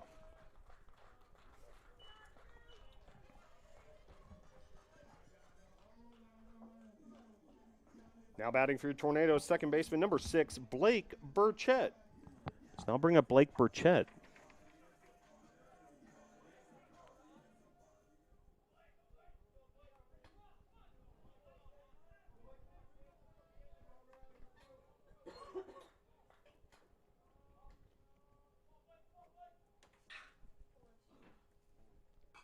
Burchett, first pitch swinging, fouled, out of play.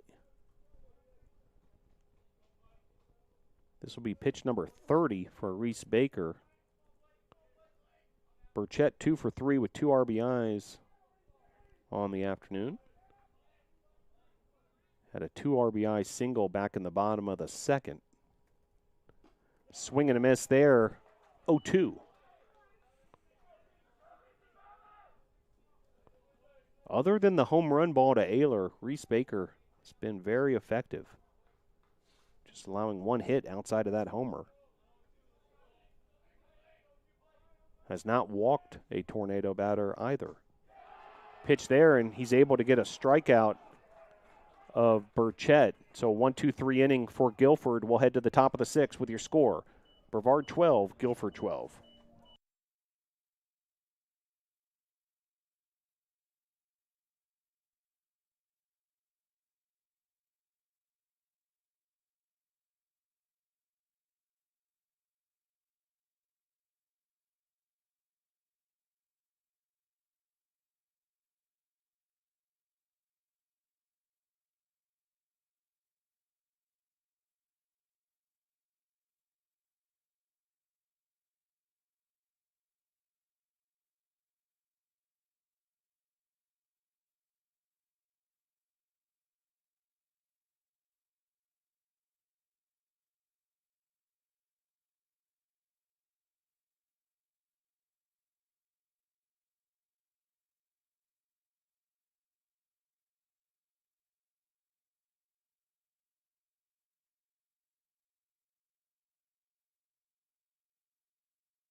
So Alden Horn steps to the plate. Horn will lead things off here for Guilford in the top of the sixth. Cesar Rodriguez continuing his relief appearance. 0-1 the count. And this is lifted deep to left field. And that's another home run, folks, for the Guilford Quakers. Their fourth of the day. A solo shot here from Alden Horn. And the Quakers have taken a 13-12 lead.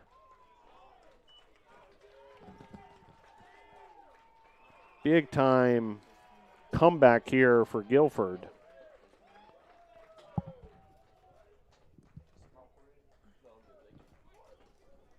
Now batting second base, number 12, Carter Bloom. So that'll bring up second baseman, number 12, Carter Bloom. Tornadoes led this game 11-1. And another well-hit baseball. This will land in the gap in left center field, and that'll be a double for Bloom as the Guilford bats continue to do damage here. 13-12 now your score. Now batting, number 25, the catcher, Colin Smith. So Colin Smith, who was brought into this game as a defensive replacement at catcher,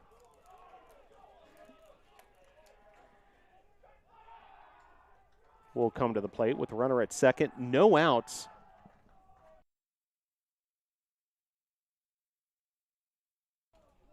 As Cesar Rodriguez looking to extinguish these bats. Pitch here. This is ripped to left field. Fair. Runner will come around to score. 14-12 Quakers on the RBI single by Smith.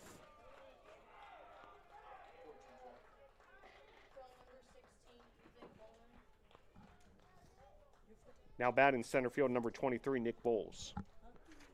Action in the Tornado bullpen. That's number 16, Ethan Coleman, warming up. Junior from right-handed pitcher out of Newport, North Carolina.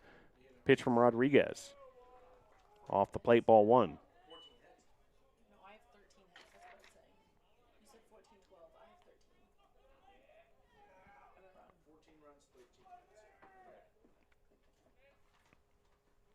Pitch here, missing. 2-0 the count.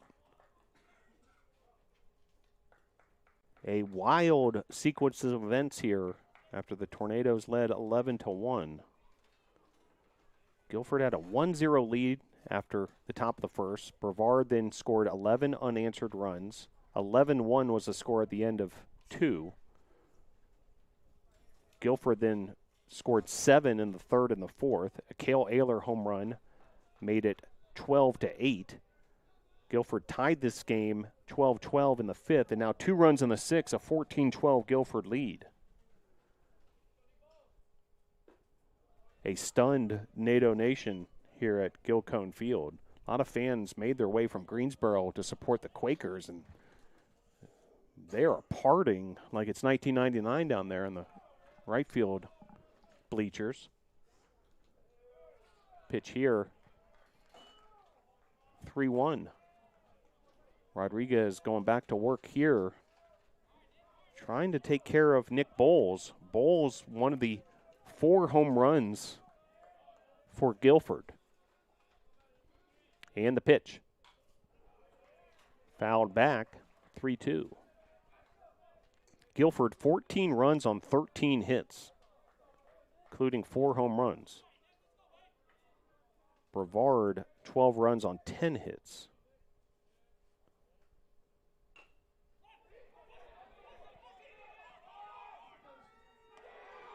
And legging out a base hit there is Bowles. So now runners first and second for Guilford.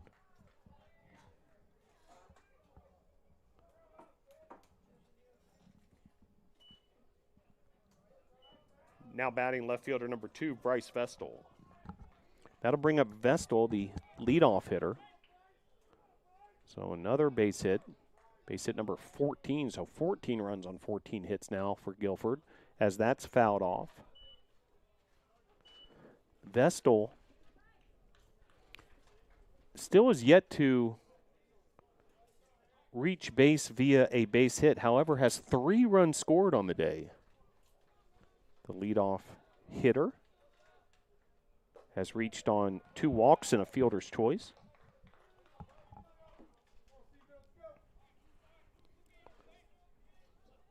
Cesar Rodriguez trying to lock in here. His catcher, his battery mate Tristan Robinson. 2 runners aboard. Fouled off there, strike 2.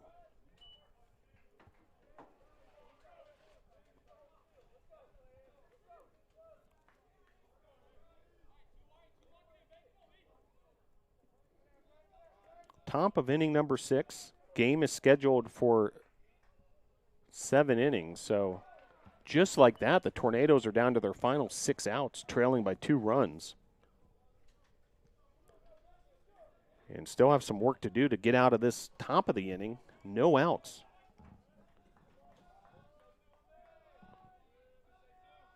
Pitch from Rodriguez. This is popped up.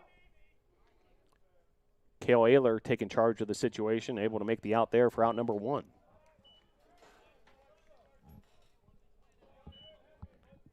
Now batting the shortstop number 4, Michael Sumner.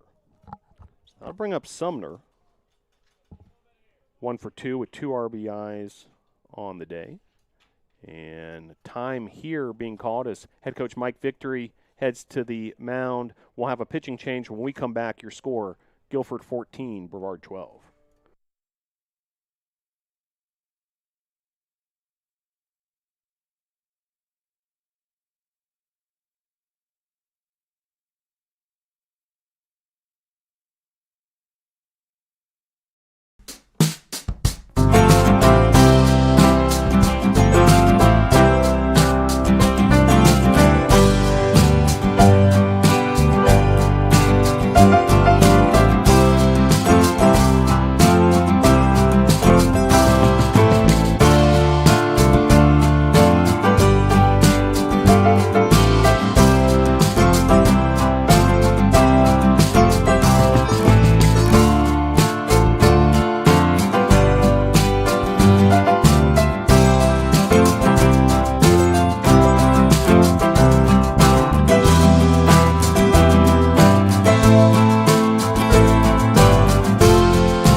So new pitcher for the Tornadoes, Ethan Coleman, junior righty from Newport, North Carolina.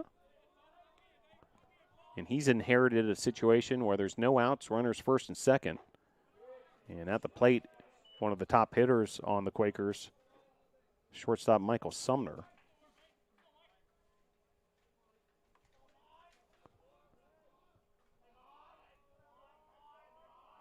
Here's the 0-1. In the dirt, 1-1.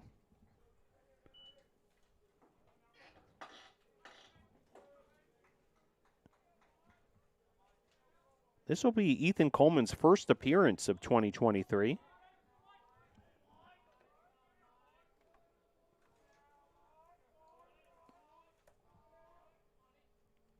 And the 1-1. Grounded to Morton. He makes the play at third for the fielder's choice, getting the lead runner in out number 1.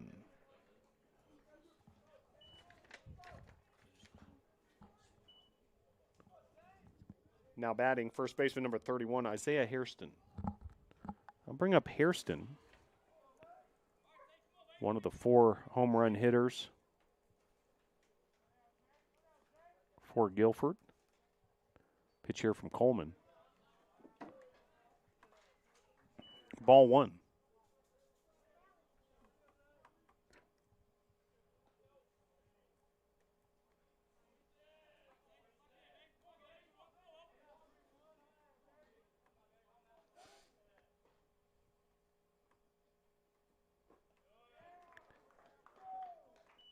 Last season, Coleman made 3 appearances.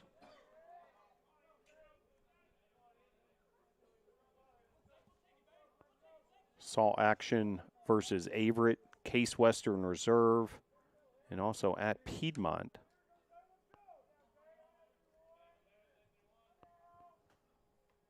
And the 2-0. Inside, ball 3.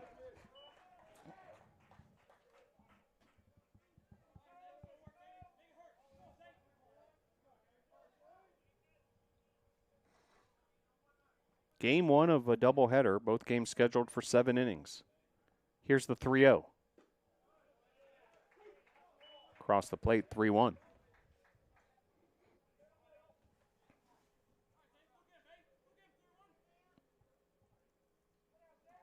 The count to the player who wears 3-1, Isaiah Hairston.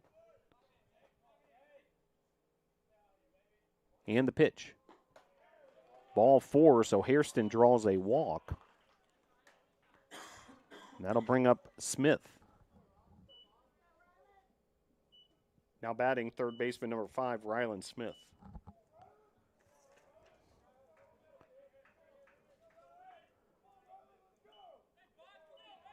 Smith had a big RBI double back in the top of the 4th as part of this rally, and then the 3-run home run his last time up in the top of the 5th to tie this game up at 12. Now Ethan Coleman has to contend with him. The 0-1. Swing and a miss there. Good-looking pitch from Coleman. 0-2 the count, so Coleman getting ahead of the cleanup hitter, Smith.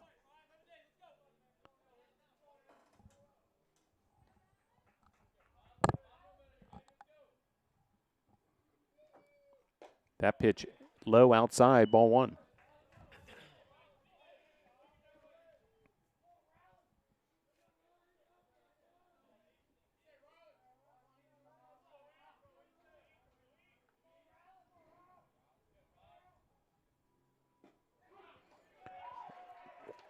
And strikeout looking there, so Coleman able to get it done in relief for the Tornadoes.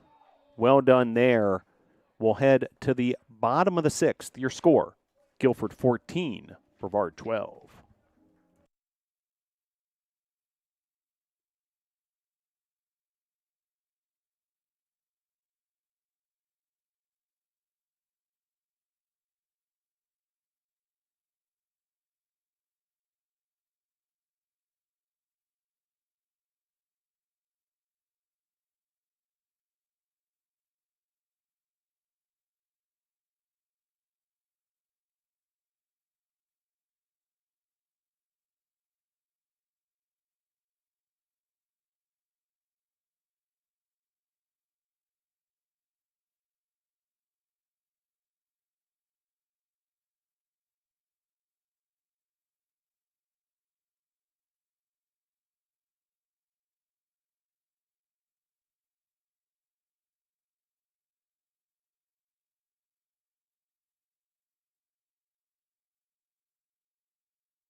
Back here at Guilford Field as we head to the bottom of the 6th.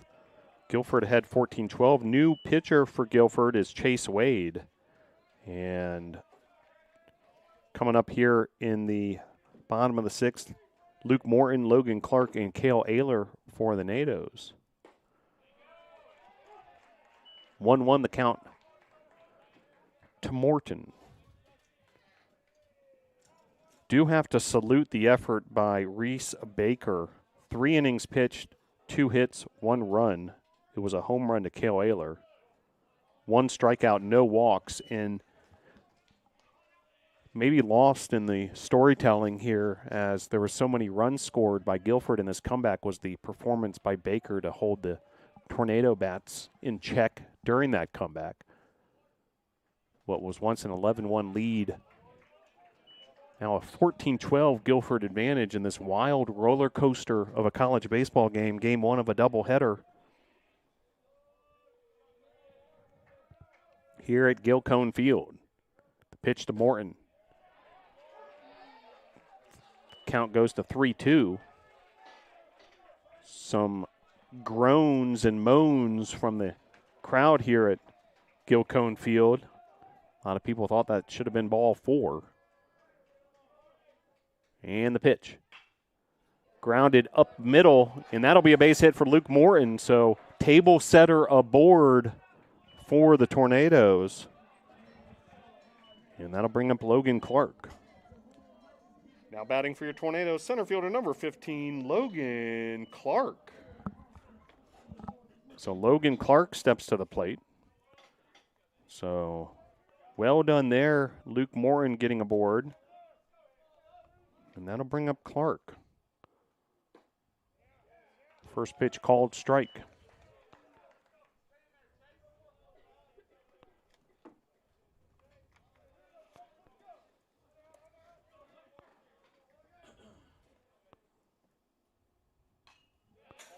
Fouled back. So Morton now with that base hit, 2 for 3 on the day. A double, a walk, RBI, and 2 runs scored. Clark, meanwhile, 1 for 2 with 2 runs scored. Has also drawn a walk and stolen a base. Runner going, it's Morton, and he is safe. Ball gets away momentarily, but Morton will stay at second. And that's another stolen base for the NATOs. 5th stolen base of the day for Brevard. Morton with 1. Blake Burchett with a pair. Logan Clark and Mason Lyon each with stolen bases as well. So another game with 5 or more stolen bases for the NATOs base runners. Strikeout, and then the putout goes 2-3 for out number 1. Now batting for your Tornadoes, the first baseman, number 26, Cale Ayler. So now 1 down, runner in scoring position for Cale Ayler. Ayler 2 for 2 with a home run, 3 RBIs, and 2 runs scored today. And big opportunity for him. Tornadoes trailing by 2. Tying run at the plate. Pitch here off the plate, ball 1. Reminder, this game's scheduled for 7, not 9. So Tornadoes down to their final 5 outs.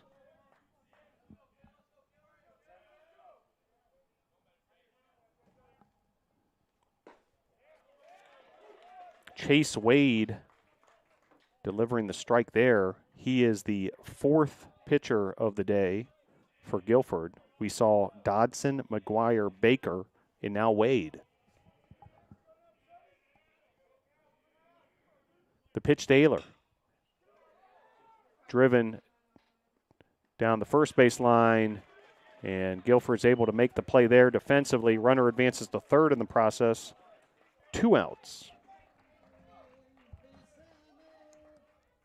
Now batting for your Tornadoes, third baseman number 19, Frankie Vasquez.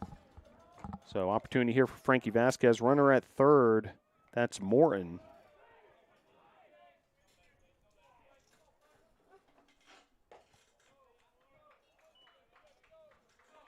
Vasquez, 2 for 3 2 RBIs, 2 runs scored.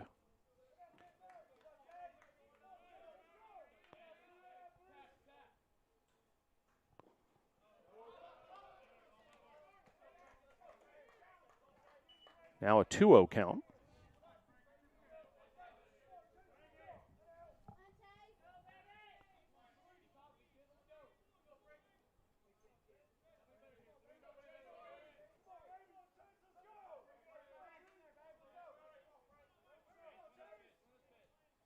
And the pitch.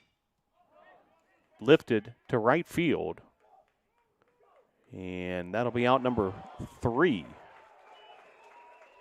So Guilford able to hold the Tornadoes scoreless in the bottom of the 6th. We'll head to the top of the 7th with your score, Guilford 14, Brevard 12.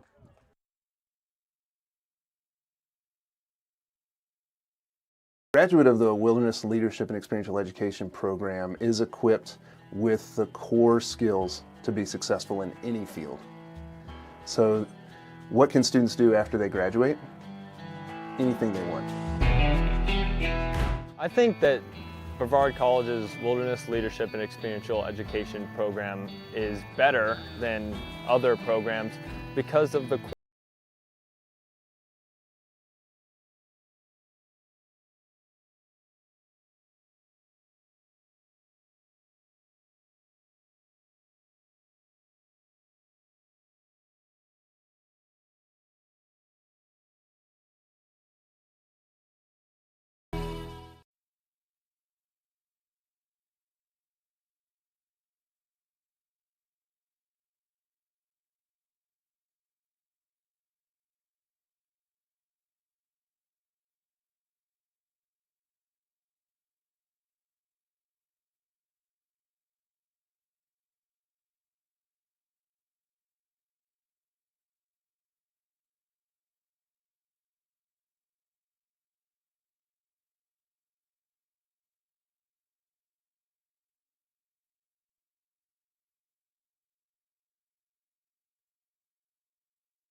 Grayson Tudor will lead things off for Guilford as Ethan Coleman continues his relief appearance. First pitch off the plate, ball 1. Tudor, the starting designated hitter, 5-hole hitter for Guilford, and he blasts this down the right field line. First base coach holds him there after the single by Tudor. He's got a 3-hit game. Now batting right fielder number 20, Alden Horn.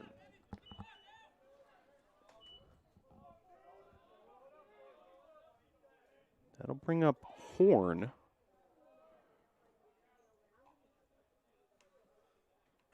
Horn is 1 for 3 with 2 RBIs and a home run in this one.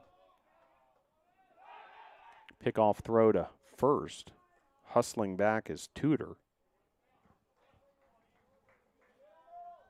On deck is Carter Bloom.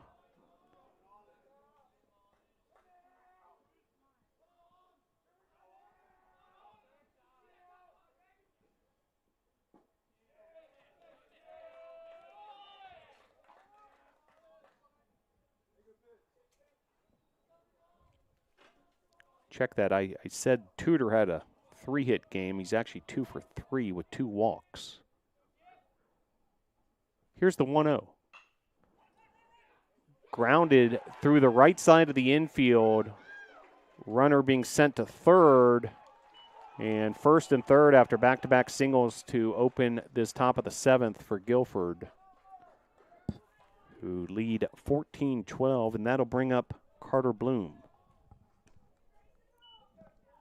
Now batting second baseman number 12, Carter Bloom.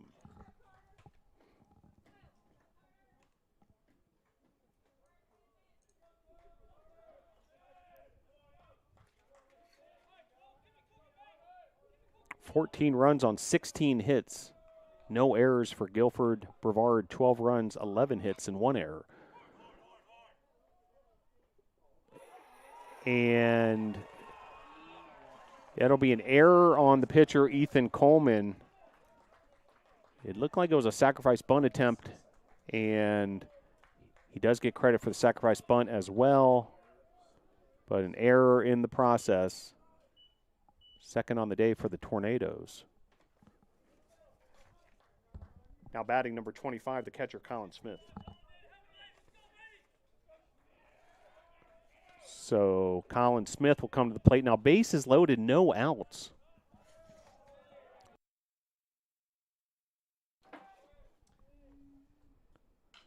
As this is grounded to third, Frankie Vasquez tries to make the play at home. Run will score, and bases will be loaded once again.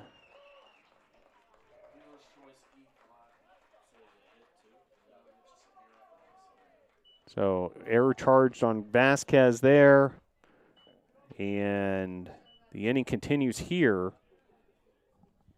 Now batting center field number 23, Nick Bowles.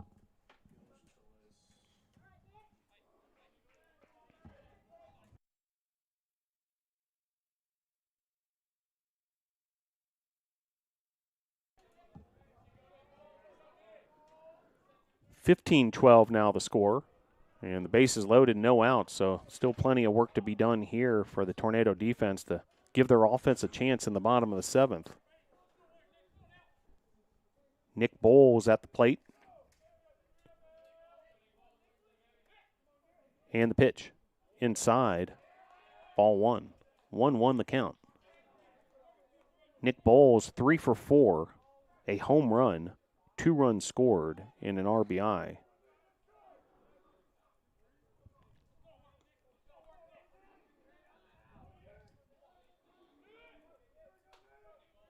Bowles hit a solo shot back in the top of the 4th. The second of 4 home runs for the Quakers. 1-2 the count. Ethan Coleman on the mound for the Nados. The pitch. This is driven foul towards that seating section on the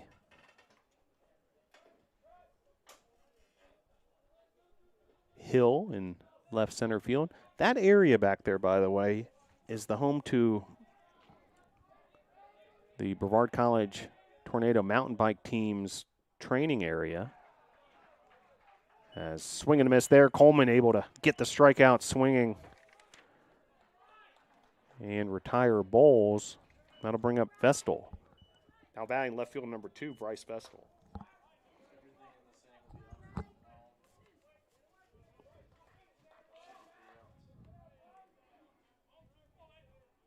Two errors this inning, so for earned and unearned run purposes, we should have 3 outs already, so anything at this point forward will be unearned for Ethan Coleman. For the Tornadoes' sake, hopefully we won't see any more runs come across after Guilford has put up 15 in this game.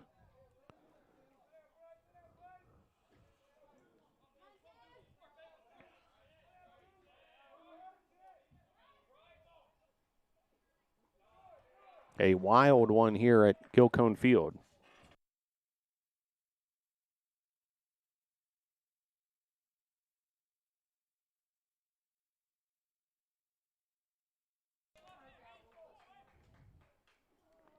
Two balls, 1 strike, 1 out.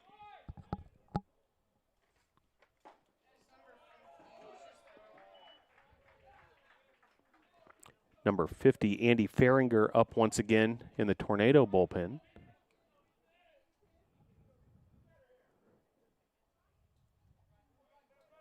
Two the count, 1 out.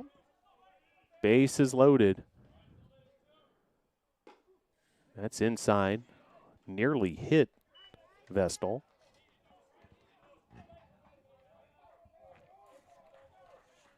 Tornadoes trying to preserve a 5-game win streak, an undefeated record here at Gilcone Field in this early season.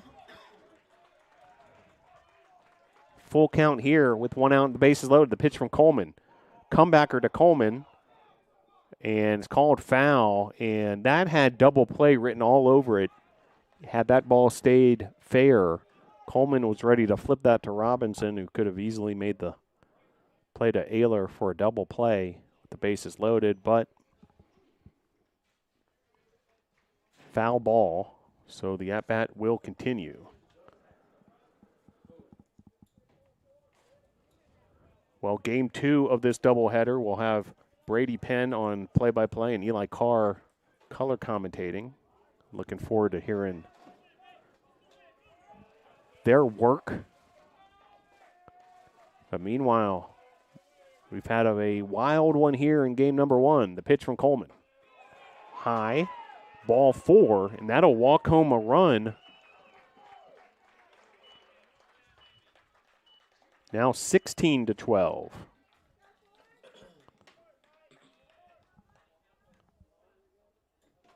Now batting shortstop number 4, Michael Sumner. So that'll bring up Sumner, 1 for 3 on the day. Bases loaded, 1 out. And a ground ball here. And that's going to score a run, but out number 2 in the process. As Blake Burchett able to make the play there at second, but another run scores.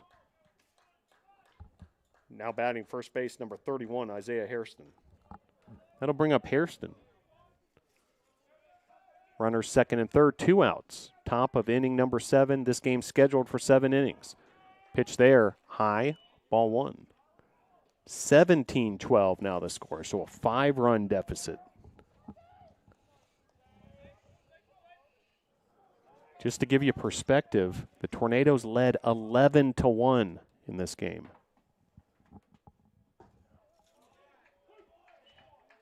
1-1 now the count with 2 outs.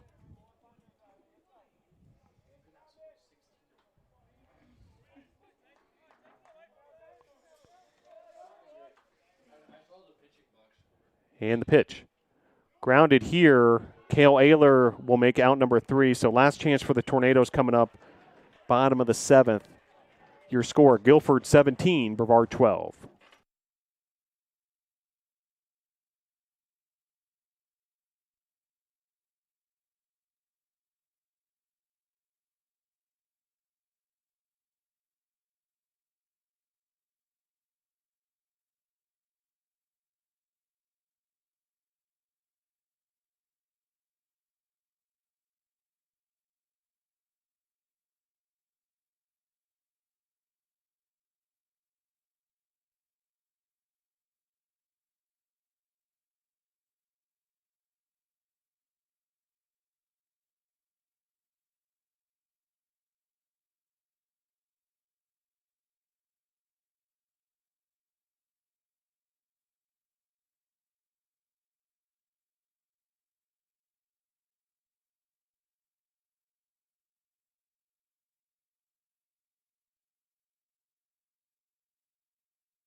So Lucas Granada will lead things off for the Tornadoes here down to their final 3 outs, now trailing by 5, 17-12. 3 more insurance runs for Guilford in the top of this inning. On deck is Zach Allison. We've also seen Peter Famero with a bat in his hand. We may see him in that 8-hole. Now 0-2 as Wade continues his relief appearance. The 4th pitcher for the Quakers rather. Pitched a shutout 6th inning. And base hit there for Granada. So runner aboard for Brevard. That's hit number 3 on the day for Granada. That'll bring up Zach Allison. Now batting for your Tornadoes, the right fielder, number 4, Zach Allison. Peter Famero is on deck. He'll pinch hit in the next at-bat. Pitch here to Allison, across the plate, strike 1. Zach Allison has a run scored today, also has drawn a walk.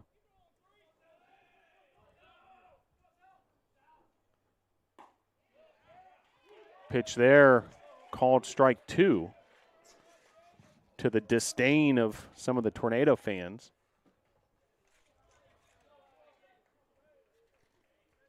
(17-12), Guilford on top. Bottom of inning number 7. This game's scheduled for 7. Pitch there, outside. 1-2.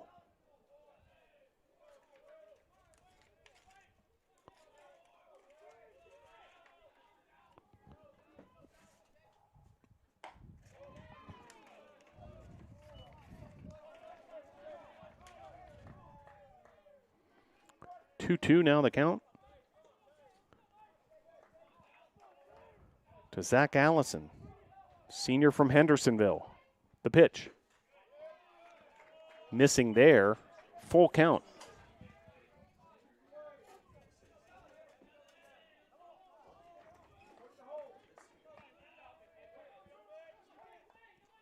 Granada, your base runner at first. And the pitch. Swing and a miss there. Wade able to get him swinging for out number 1, and that'll bring up Peter Famero.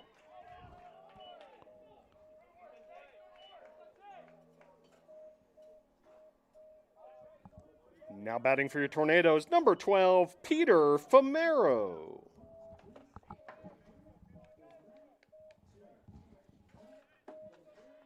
So Peter Famero, the pinch hit appearance here, the senior outfielder from Miami, Florida. Christopher Columbus High School, a real baseball power down there in the 305. Swing and a miss there, strike 1.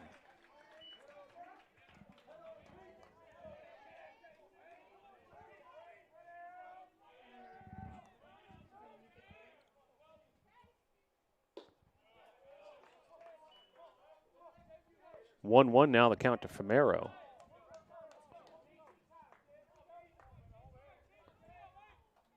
(17-12), Guilford on top. Tornadoes down to their final 2 outs. And the pitch. Fouled off here. Game 2 of the doubleheader will follow this one approximately 25-30 minutes following the conclusion of this. Brady Penn and Eli Carr will bring you all that action.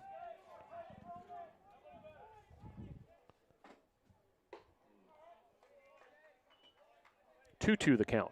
It's been a active few days of Tornado athletics. Glad you're able to join us for so much of it.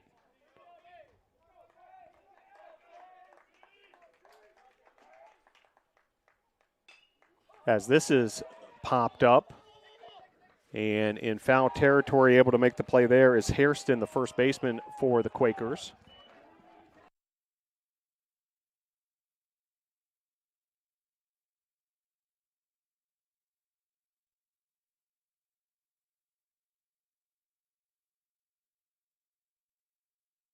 So that'll bring up Kenneth Pridmore, pinch hitter, as Tornadoes down to their final out. Pridmore, the senior, also from Hendersonville, just up the road from us and here in Brevard, East Henderson High School.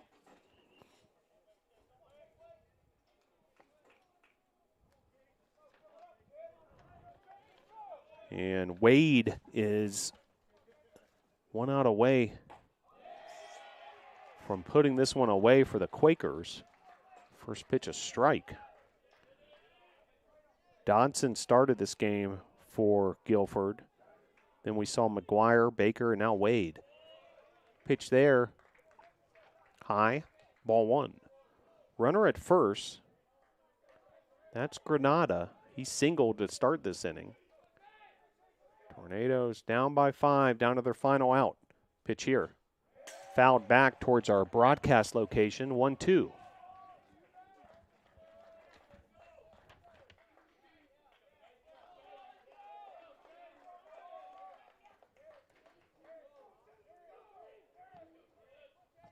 And the pitch. Fouled away.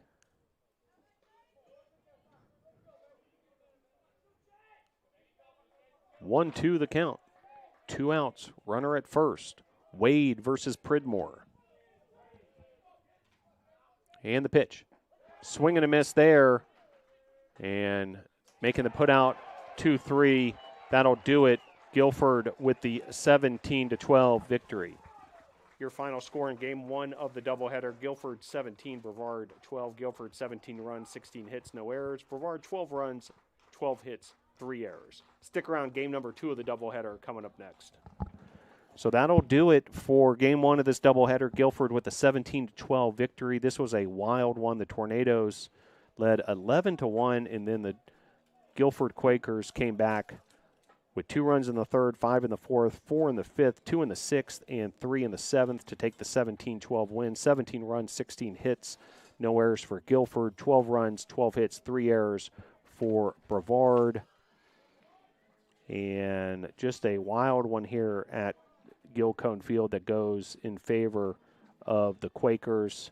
4 home runs for the Quakers: Bowles, Horn, Hairston, and Smith.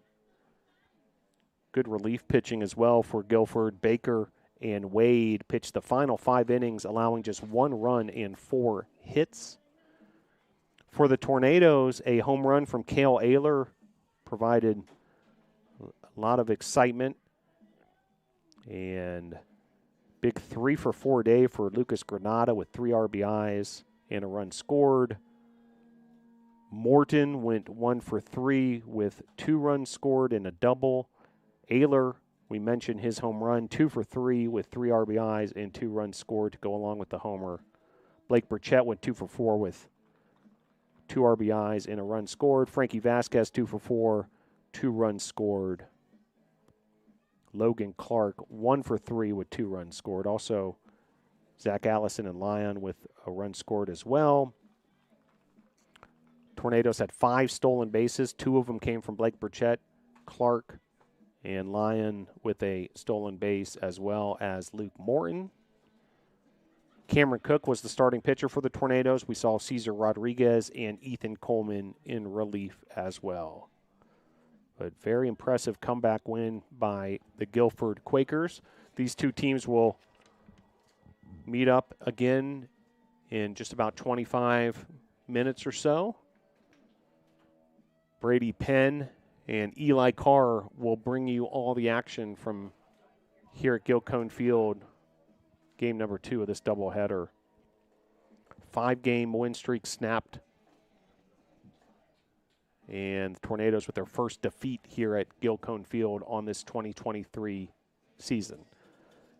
Stick around. This should be compelling. Game number 2 of the doubleheader, Guilford and Brevard.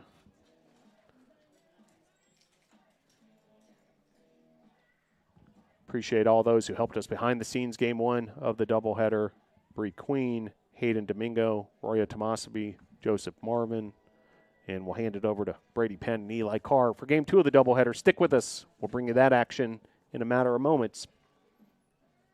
Your final score for the final time, game 1 of this doubleheader: Guilford 17, Brevard 12.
It's important to study English because language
history is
And welcome, ladies and gentlemen, a very pleasant good afternoon here live from Guilford Field. Game 2 of a doubleheader against Guilford College coming up here in just a few minutes, about 15 minutes away from first pitch. And the NATOs capping off a homestand.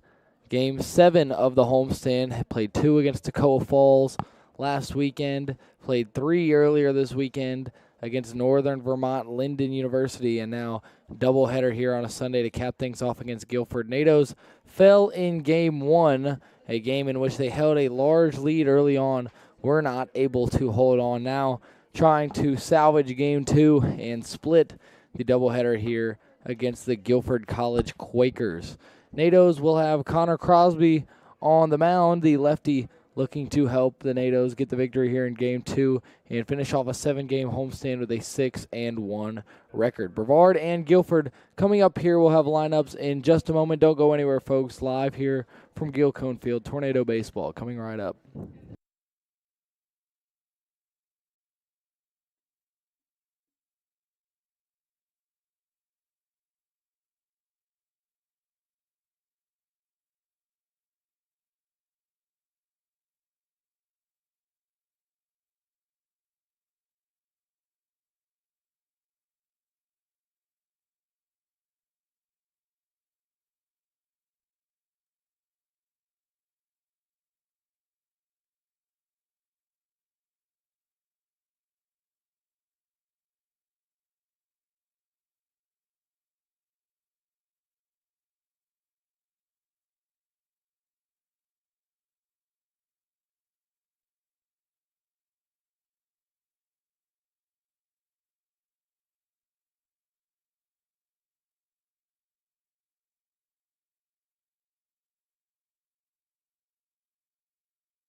And here we are, folks. Game 2 of the doubleheader about to commence here against the Guilford College Quakers.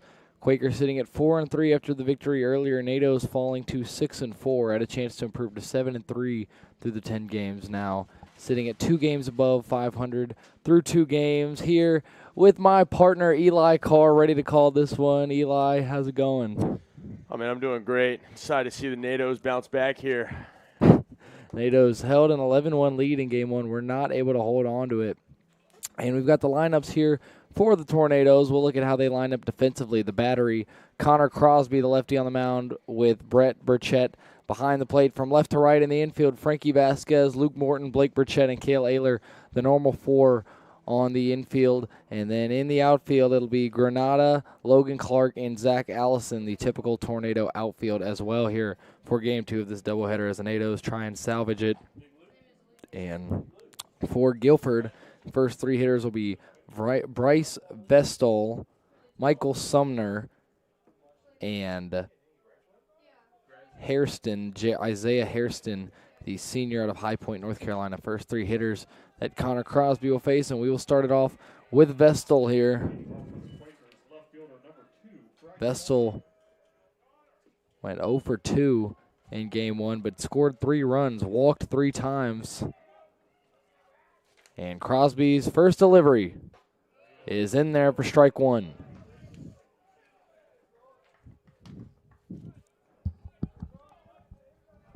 Crosby, lefty-lefty matchup to start off the game here with Vestal, and this one chopped over to the right side. Ayler scoops it, throw over to Crosby, high off his glove. And we'll rule that one as an infield base hit for Bryce Vestal to start things off here. Got to work a few more pitcher fielding drills there, eh, Brady? The toss didn't do him any favors. Ayler making him climb the ladder there. And a runner to start things off for Guilford. Not exactly what the NATOs were looking for with that first batter, but early on here, Crosby going to have to try and work around a runner on base. It'll be Michael Sumner, and the first pitch to him will show bunt. He'll pull back, ball 1. Well, it does look like Crosby's dialed in, though. I mean, he's sending strikes on early, working ahead. Just an unfortunate play right there by Ayler and Crosby. Velocity looks good. It was just, as you said, sort of a tough play. Ayler had to go a little bit too far to his right to make a good throw as Crosby goes back over to the first base bag, and Vestal in there. I mean, what an advantage lefty pitchers have on the pickoff move there, though. You're always taught first move, if you're stealing, you got to go. But, man, it is a tough read. That one whacked left side. Morton backhand throw over to second. Great play. He got him. Great nice play there by Luke Morton, ranging to his right, getting his feet set and getting it over to Blake Burchett for out number 1 to get the lead runner. Another half second, and it would have been first and second with nobody out. Instead, it is a ground out to Luke Morton. I feel like this is such a crucial game for the NATOs here, Brady, because if I believe so, they're going on a away stretch, correct? Correct. Will not be back at home for a while as this one lifted in the air center field. Chasing after it, Logan Clark. It is off the wall. Clark at the warning track, going to pull this one in. Throw in, relay to Morton. There will not be a play at the plate, and it is 1-0 Quakers early, an RBI double for Isaiah Hairston. Crosby not missing bats so far, but shrugging that one off, giving up a deep drive there to Hairston early in the at-bat. Just came out so aggressive in that at-bat right there, swinging early, swinging first pitch, and great contact right there. It'll be Ryland Smith with 1 away and a man on second here in Game 2 of this doubleheader. First pitch low and inside for ball 1. Crosby got to shake that one off. Obviously, the NATOs gave up a plethora of runs in the latter half of Game 1. Don't want to continue to let the Guilford bats stay hot as that one misses for ball 2. And the best way to prevent the Quaker bats from getting hot is work ahead, throw strikes, and just be consistent. Left side, grounder over to Vasquez, throw across the diamond, right into the glove of Ayler. He throws back over to second, nearly getting Hairston, but he is back in there, and out number 2 there. Another nice bit of glove work from the Tornadoes, this time courtesy of Frankie Vasquez. And out number 2. Little little Machado Arenado-esque of Vasquez over there in the hot corner, eh, Brady? Speaking of Manny Machado, signing an 11-year, $350 million extension today with the San Diego Padres. Got to be great to be him right now as the first pitch drops in for strike one. Yeah, that buddy. Machado, he found a way to play the system because he signed a 10-year, $300-something million contract, threatened to opt out, and then got another 11-year, $350 million contract. So that guy knows how to play the game. Yeah, good for him. And his grandkids are going to be in a good spot. I don't even know what I'd do with that kind of money, Brady. Probably buy a boat. Well, he keeps playing the way that he does. He might get another 10-year contract in a couple years. As strike two dropping in there. Now Crosby the chance to get out of it. The pitch here from Connor Crosby is lifted in the air right field. Allison will not get there. It'll be into the gap again. Another Quaker run will score. Allison finally able to corral it, gets it into Burchett, and it will be another RBI double for the Quakers. This one off the bat of Horn. Alden Horn there with another RBI double, and Crosby getting hit hard early on here. But like you said, it's early on. You know, if he steps off here, takes a deep breath, gets his third out of the inning, and just gets in here, hopefully get the NATO bats rolling in the bottom half of the inning, and then get out to an early lead, give him some cushion potentially, and could change the whole game, you know? This will be Chase Wade in the box. He takes ball one. Already pitched in game one for Guilford. That one swung on and missed. It's a great location there by the pitcher for the NATOs. And for these Tornado pitchers, playing from behind is not something they've been used to. Had a 5-game win streak snapped in that one. That's a swing and a miss there from Wade. And you saw against the Northern Vermont Linden Hornets, it was just a dominant effort by the Tornadoes and a little bit more of a fight being put up here by Guilford so far, who played the Hornets in a neutral site here yesterday. As that one swung on and missed for strike three. Crosby able to get out of the frame. 2 runs do come in for Guilford off of a couple RBI doubles. NATO bats coming up here in just a moment. Blake Burchett, Luke Morton, and Logan Clark to start things off. Tornadoes down 2-0 early. Back in just a moment.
Back here, NATO bats about to get rolling for the first time in this one. It'll be Jacob Ray on the mound for Guilford, wearing the number 27, Guilford, and the maroon and white. NATO's wearing the all whites today, blue helmets, and it'll be Blake Burchett stepping into the box. Burchett currently, after a couple of stolen bases in game one, leading the country in stolen bags right now as he rips one left side. It will be knocked down. Throw over to first from his knees. He is in there. Blake Burchett just able to beat out an infield hit. A nice throw there from the shortstop. That was a really nice play by Sumner from his knees after knocking that one down. Nearly made a throw to get Burchett, but now Blake on the base pass and a good chance that you're going to see him take off here in just a moment. Yeah, great hustle by Blake there, getting down the line. And, I mean, awesome throw play by the shortstop over there for the Quakers. Not going, and a swing and a miss by Morton on the first pitch. And Burchett, not a whole lot of power, but does hit the ball hard and hits it into spots where he can get on base and then do some damage with his legs, which is what he does best. No balls and a strike here to Luke Morton, and he will not go once again. Morton will foul it straight back, and the steal may not be in play in a 2-strike count. Don't want to risk a strike him out, throw him out, although the NATOs have been quite successful in stealing the bags so far this season. Both hitters for the NATOs here coming out swinging on the first pitch, potentially showing a trend for the game, trying to be aggressive early in counts and put the ball in play. Burchett going here. This one chopped over to the left side. No play but to first, and that is exactly what he will do. The third baseman there, Smith, Ryland Smith, will ground it out his first time, able to make the play there, but Blake Burchett into scoring position. Potential hit and run there, maybe. And here's Logan Clark, yeah, possibly. Here's Clark. Went 1 for 3 game 1 and fouls that one down the right side. 1 for 3 with 2 runs scored for Logan Clark. Walked once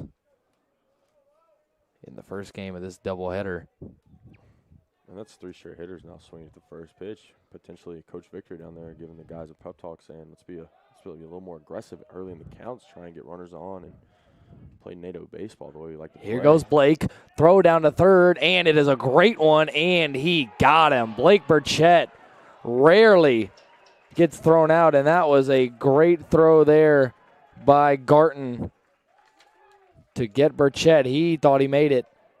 I'm not so sure. I think that throw did beat him. Now 2 away with nobody on, and a wasted opportunity perhaps for the Tornadoes.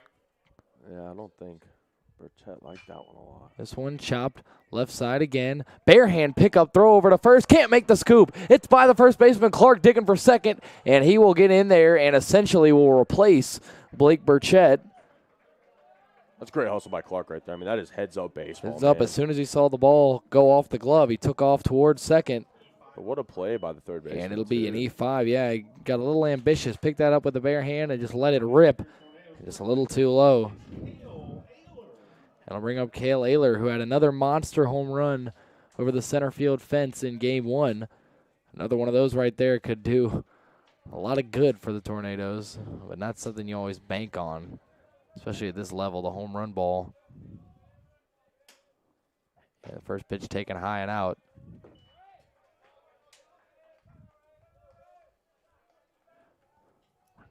Ball and no strikes here to Cale Ayler. Jacob Ray only at 7 pitches here in this first inning.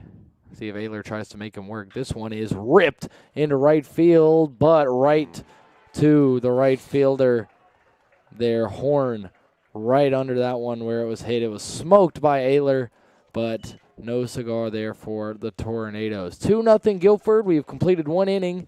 Back here for Connor Crosby's second inning of work when we get back. Tornadoes and Quakers back here in just a moment.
Back here for the second, and to lead things off here,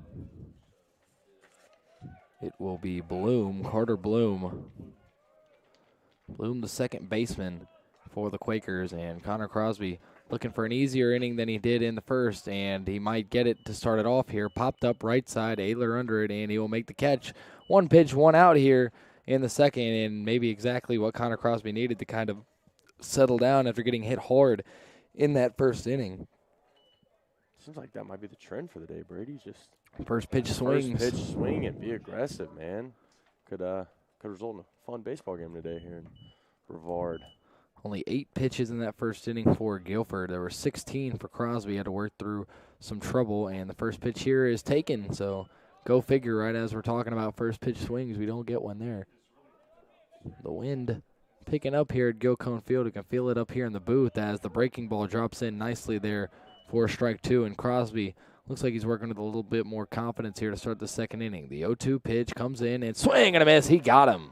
And that's a great job by Crosby there, moving the eyes, changing speeds. Second pitch, come back with the curveball, and then third pitch, strike him out high, man. I mean, that's awesome baseball right there by Crosby. Second strikeout for the lefty, and it'll bring up Anderson, Adam Anderson. We did not see him in game 1.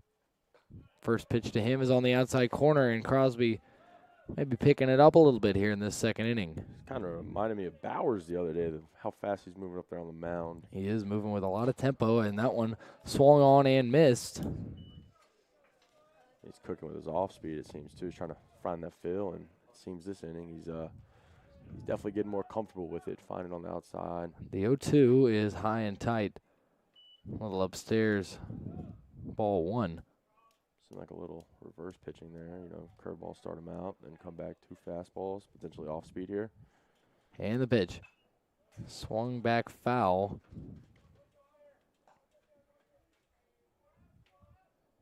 Only 8 pitches so far this inning, and a strike away here on pitch number 9 from bringing the NATO bats back up. Coming up for the Tornadoes will be Vasquez, Granada, and Brett Burchett. And the 1-2 from Crosby. Swung on and missed. He got him again. Third strikeout for Crosby, and a much cleaner second inning than the first for the lefty. NATO's bats coming up here trying to dent into this 2-0 lead for Guilford. Bottom of the second. Back here in just a moment.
Second inning here at Gilcone Field. Frankie Vasquez will be the first at the bat for the Tornadoes. Went 2 for 4 in game 1 with 2 RBIs, and Vasquez with another multi-RBI game.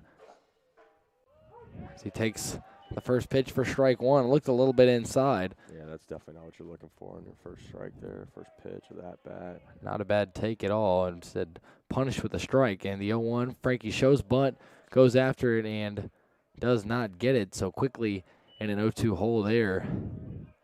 Just curious when Vasquez do that. Yeah, usually something you might do on the first pitch. Yeah. Now in an 0-2 hole, the pitch here is chopped over to the shortstop. He takes a couple of steps, throws on to first, and gets Vasquez easily for out number 1. Had a crow hop there at the shortstop position. Yeah, he was loading up on that one. Almost like a O'Neal Cruz potentially. Yeah. He's gonna come out throwing 100 miles per hour across the diamond. Here's Granada. Lucas Granada had 3 hits in game 1 with 3 RBIs, hitting the ball really well. An inside the park home run the other day, a triple. And seeing the ball really well right now. And he sends one right up the middle for another base hit. Granada seeing the ball really well once again. He's hot right now, Brady. I mean, he is. You can seeing see beach ball out there coming out of the he's pitcher's hand. excited about it over there on the first base bag. Looking for some help here from Brett. Move him over, do a job.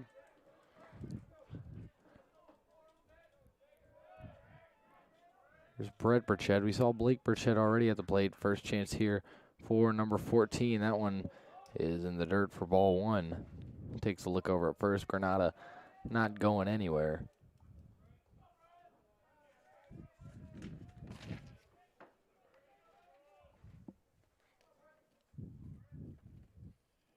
And the 1-0 pitch, and he'll step off. Pump fake over there at first base. Blake Burchett coming in at 5'7", 140, and Brett Burchett a little bit different, 6 foot, 195. And that one fouled down the right side. Just a little late. And looks like Burchett's upset with himself down there almost. the huskier Burchett sitting in a even count now.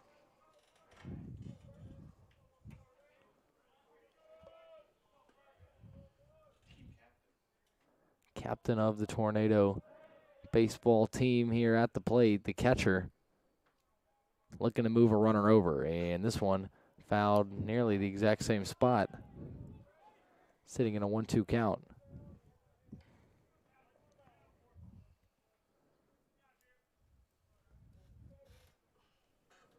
Ball and 2 strikes here, 1 away. Lucas Granada standing on first after the single. 2-strike approach. Jacob Ray throws back over to first again. Nearly missed the first baseman right there. Could have moved Granada to second on a wild throw right there.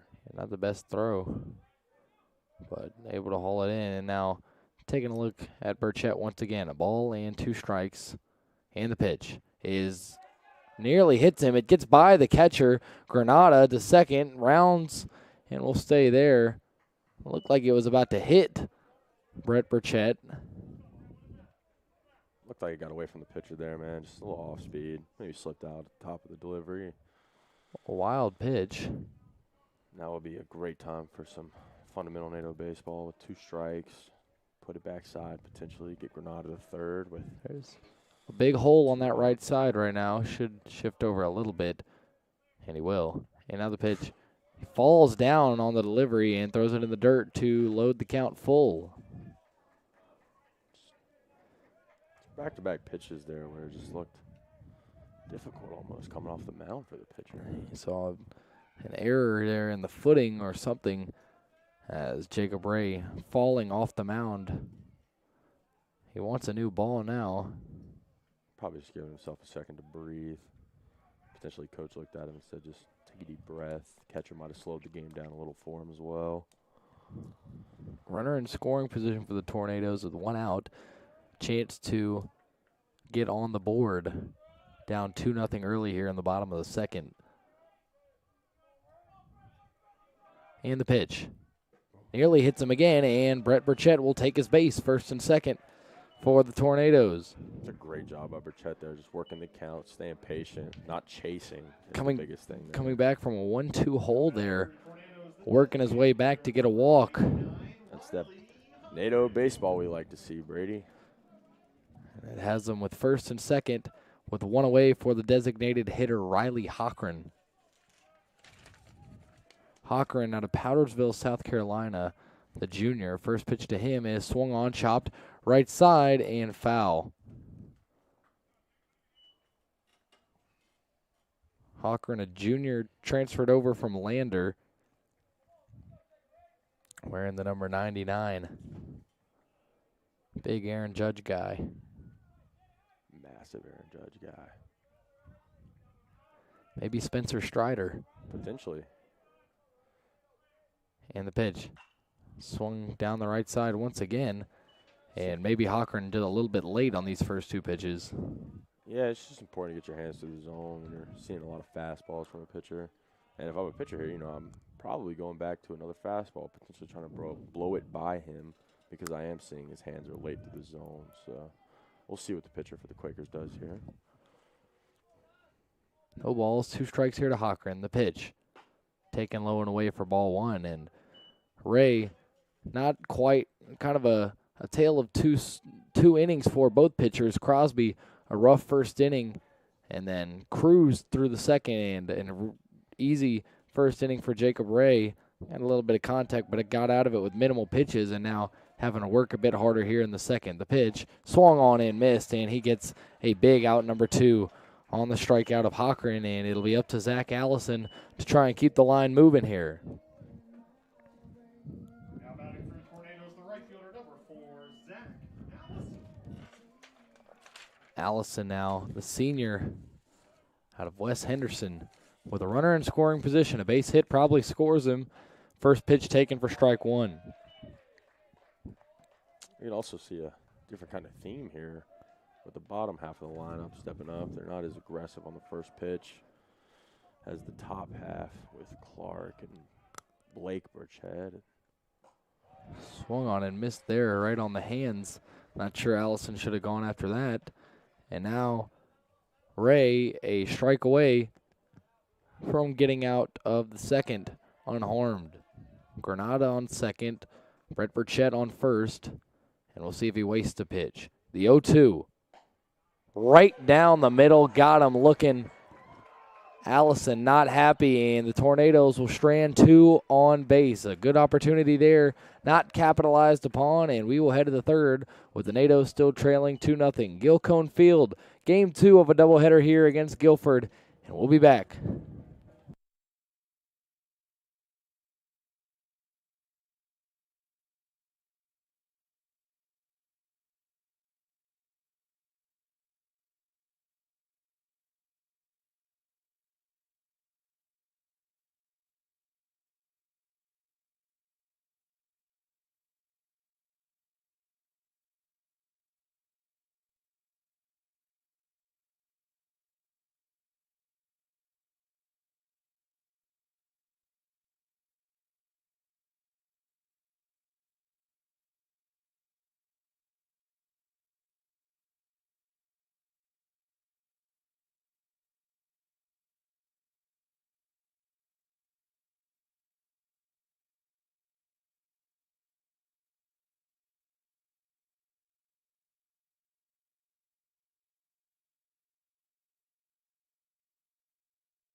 Third inning of action here from Gilcone Field, and Connor Crosby back out on the mound. Had a 2-strikeout frame in the second and settled down after giving up 3 hits, including 2 RBI doubles in that first inning. And now back to work here with Vestal, the leadoff hitter who watches strike 1. Had an infield single his first time up. Shout out earlier to both pitchers, just pounding the strike zone, making these batters come up there ready to swing the bat, not have to work the count a whole lot until they see potentially a pitch that they want to drive. But, I mean, they're dealing right now on both sides. Crosby sort of getting in a groove, perhaps has Vestal in an 0-2 hole quickly. And the delivery here, low and outside for ball 1. So we saw with those last 2 strikeouts last inning. I mean, 2 high fastballs, you know, get him a chase. So let's see what he does here. The 1-2. There it was. Popped up, and that one will be out of play. Looked like on that pitch that he missed with, might have been Some slider action. Yeah, I think that's a great job by the man on the mound right now, just working the eyes, working different locations, man. He's doing a great job. And he's going to lose him there. Right there, man. Announcer's jinx is what we'll chalk that one up to. Yeah. Talking about the control, and then Vestal hit by a pitch, so he will reach for the second time in 2 tries. And here's Sumner. Michael Sumner went 0 for 1. Grounded out. A great play by Luke Morton. Got the ball over to Blake Burchett, which may end up being a huge play in that first inning. Could have been worse for the Tornadoes if Morton doesn't make that play to Burchett, ranging to his right. And now with a runner on, Crosby will throw back over. Second time that the leadoff hitter has gotten on for Guilford. Both times it has been Vestal. And the pitch, he will show bunt. It is popped up. Crosby dives for it. Can't get it. Throw on to first, and it is a bad throw there. Crosby, in a little bit of pain, dove for that one to make the catch. And Burchett going to check on him. We'll see if he's all right. Looking like he's in a little bit of pain. Can't really see where if he's grabbing his hand. Oh. Potentially not a hand. Crosby with some collateral damage there. Just take a breather, my man. Diving for that ball. Just take a breather. And oh yeah, that's a tough one. Things going south quickly there for Connor Crosby, and now first and second with nobody out here in the third. First pitch here is low and outside to Hairston.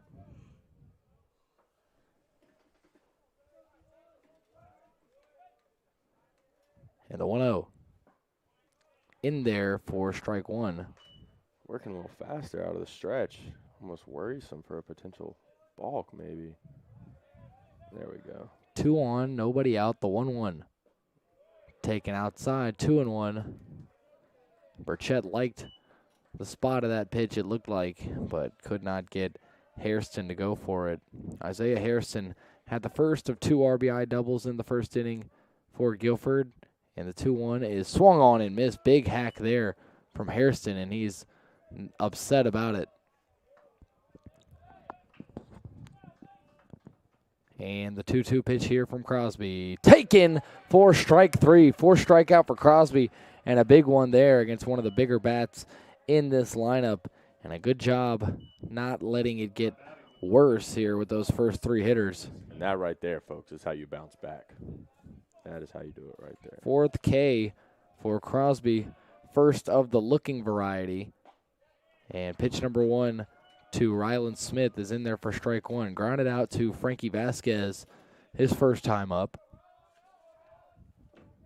And the pitch catches the outside corner for strike 2. Payne Black early on in this at-bat. That one had a little bit of bite to it. No balls and 2 strikes, a chance to get a big second out here. Crosby takes a look back at second and now fires. That one fouled back towards us, and we'll do it again. It seemed like Burchett was set up outside there, and Crosby might have missed a little over the plate. Ryland Smith 2 for 5 with 4 RBIs in that first game, including a home run. Pitch here. Popped up right side, chasing after it. Ayler coming in, Allison, and Zach Allison cannot make the catch. In foul ground, a great effort. Allison down in front of the tarp, a little bit slow to get up. It looks like he is good. A great effort in the ball squirting out of the glove of Zach Allison there at the very last moment. Just popped out at the end there. That's a great hustle play by Allison saw out there. Ayler chasing after that one, maybe trying to make an over-the-shoulder grab. It was Allison with the opportunity. Great hustle from both of them right there. Well, man, I bet Allison wishes he could have stuck that one a little bit. Connor Crosby surely hoping the same thing as well, but we'll have at least one other pitch in this at-bat. No balls, 2 strikes here to Smith. We'll do it again, and the pitch, runners going, fouled back. Vestal and Hairston both taken off there. A double steal attempt and a hit and run attempt. Good battle here. Good battle here. Crosby got the 2 strikes quickly now. Some toughness being shown here from Ryland Smith battling, and the breaking ball is through the right side for a base hit. Allison will get a run up on it. He will throw to the plate, and he is not going to get him. The ball bounces by Brett Burchett. Allison had a perfect chance to make a play there. Didn't look like the worst throw, but an unfortunate hop past Burchett, and another run scores for Guilford. It'll be an RBI single for Ryland Smith. That's a great piece of hitting there by Smith. Just going backside with 2 strikes, man, after a battle. It's impressive. Just keeping your hands inside and just doing what the pitcher gives you, man. Just doing your job. First pitch here is through the left side. Another Guilford run is going to score. Alden Horn with his second RBI of the ball game, an RBI double, and now an RBI single on the line for him. And Guilford getting to Connor Crosby once again here in the third.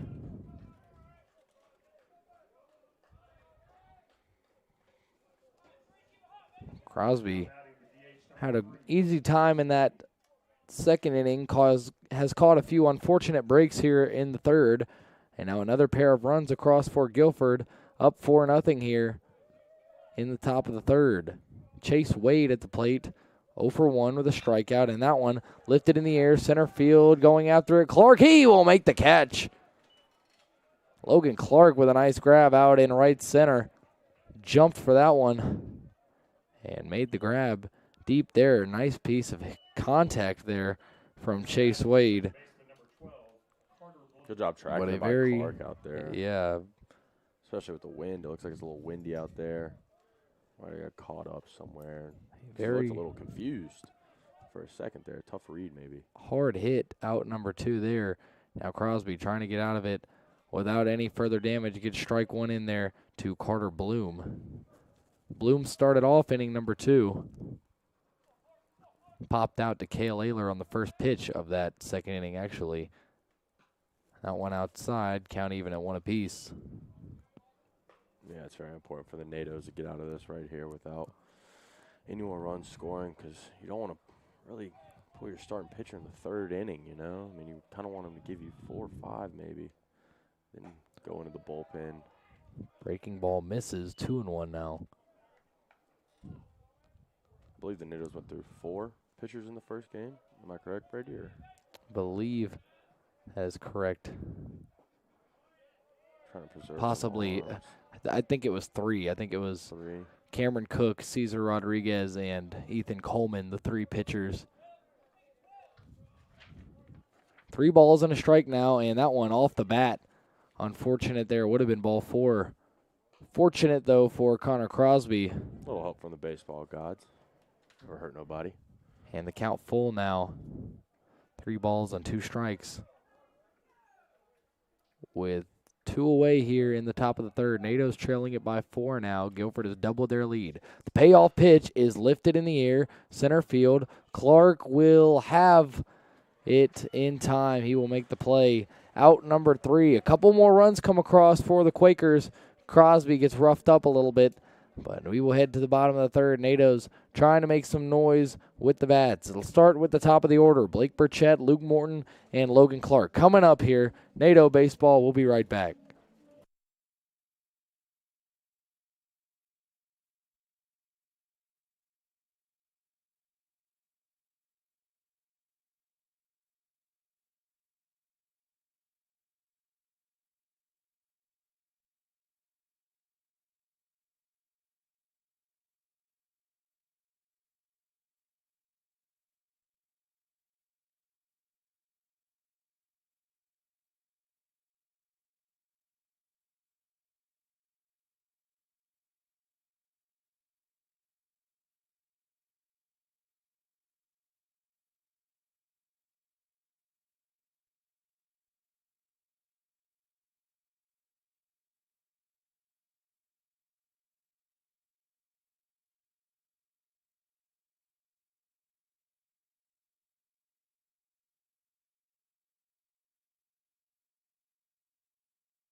Third chance at the plate for the Tornado offense. The first 2 innings have seen a little bit of success, but no runs pushed across yet. Trying to change that here. And it'll start with Blake Burchett. Got an infield single his first time up. Was able to beat it out, but then got caught stealing, something you don't see very often with him, the nation's leader in stolen bases right now, as he takes ball 1. You don't see that often, and it kind of blemished and shut down the Tornadoes' first inning. He was on second with 1 away. See third base creeping in here, playing the grass a little bit, it seems like, waiting on a potential bump from Burchett right here. Possibly. Just knowing he's a savvy hitter, you know, trying to find ways all the time to get on base, whether it's a bunt, beating out of ground balls we saw in his first at-bat. That one chopped over. Left side, Burchett trying to beat this one out, but a good throw will get him for out number 1. And Morton coming up now. Morton has been hitting the ball well himself. Did ground out to third his first time up. Morton went 2 for 3 in game 1 with an RBI. With 1 away here in the third for Jacob Ray. He is cruising. First pitch shown bunt. That one might be off the hands of Morton. He bunts that one into foul territory. Give a little bit of a jump after he made contact with that one.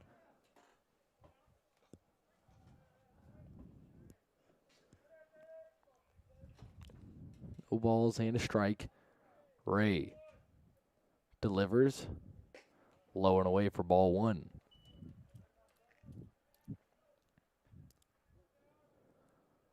Ball and a strike. NATO's trailing at 4-0 here early, and after having their 5-game win streak snapped in game 1 of the doubleheader, a chance they could get swept by Guilford here at the end of this home stretch. Hopefully not, though. NATO's bats going to need to mount some kind of run support here for Connor Crosby in these next couple of frames if they want to stay in it. Crosby has given up a pair of runs in the first and the third. NATO's in a 4-run hole. 2-1 here to Morton, and the pitch misses again. 3-1. And honestly, Brady, it's not like the Quakers are just, hitting the ball out of the park. They're just finding gaps and holes in the infield and just doing fundamental baseball. Timely hitting, yes, hanging around. That's a great way to describe it. And that one in the dirt for ball 4, so Morton will draw a walk and another NATO base runner. 4 straight balls after that bunt attempt. Tornadoes, actually, unlike Guilford, have had a base runner in every frame, but haven't been able to drive them across in the way that Guilford has.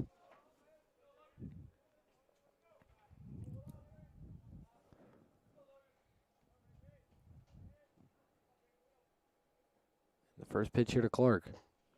Low and away for ball 1.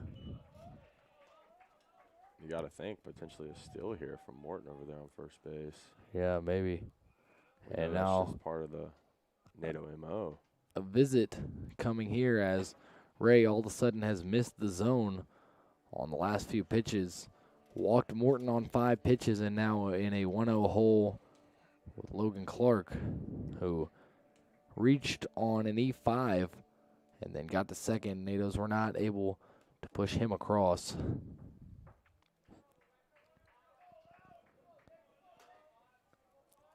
And now Jacob Ray will go back to work. First mound visit of the day from either side. Probably trying to calm him down a little bit. Outside for ball 2. 6 in a row, I believe, there. And the NATOs will take it. Just keep being patient until he throws you your pitch. Keep moving the line. Get it to those guys in the middle of the order. Ayler and Vasquez. Big bats for the NATOs. 2-0 delivery. Swing and a miss. That one was probably going to be a strike anyway, but not sure why you would swing after 6 consecutive balls. But a strike probably either way, as I said. And now a 2-1 count. Logan Clark still in the driver's seat here.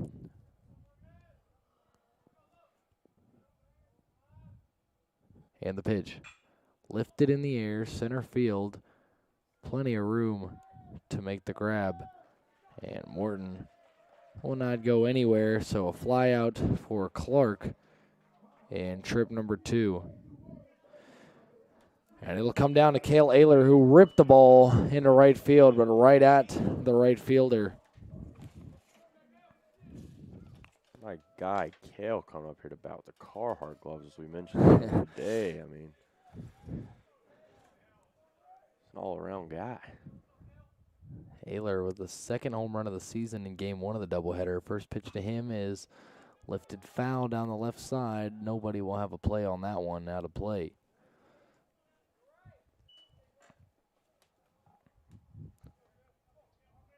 Strike one to Ayler via the foul ball.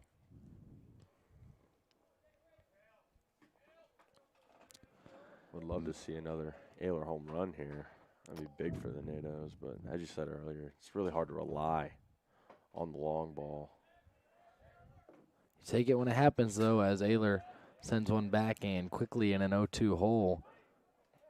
Jacob Ray coming right at the NATO's possible best hitter. It's 2 straight pitches that looked like Ayler had a hard time getting his hands around on, and as we were talking the other day, they were playing the Vermont team. It seemed like he was moving too fast, almost getting the bat through the zone. The 0-2 swung on and missed, strike three. NATO's empty-handed again after the third. And we will head to inning number 4 with the NATOs trailing by 4. Back here in a moment from Guilford Field, Tornadoes and Quakers. Graduate of the Wilderness Leadership and Experiential Education program is equipped with the core skills to be successful in any field. So what can students do after they graduate? Anything they want. I think that Brevard College's Wilderness Leadership and Experiential Education program is better than other programs because of the quality of the teachers. Students come to us with a question and they leave not with an answer, but with more curiosity about what else is out there. And I think that's what's most important for a college experience, is not to graduate with all the answers, but to graduate with a curiosity and a desire to seek better answers.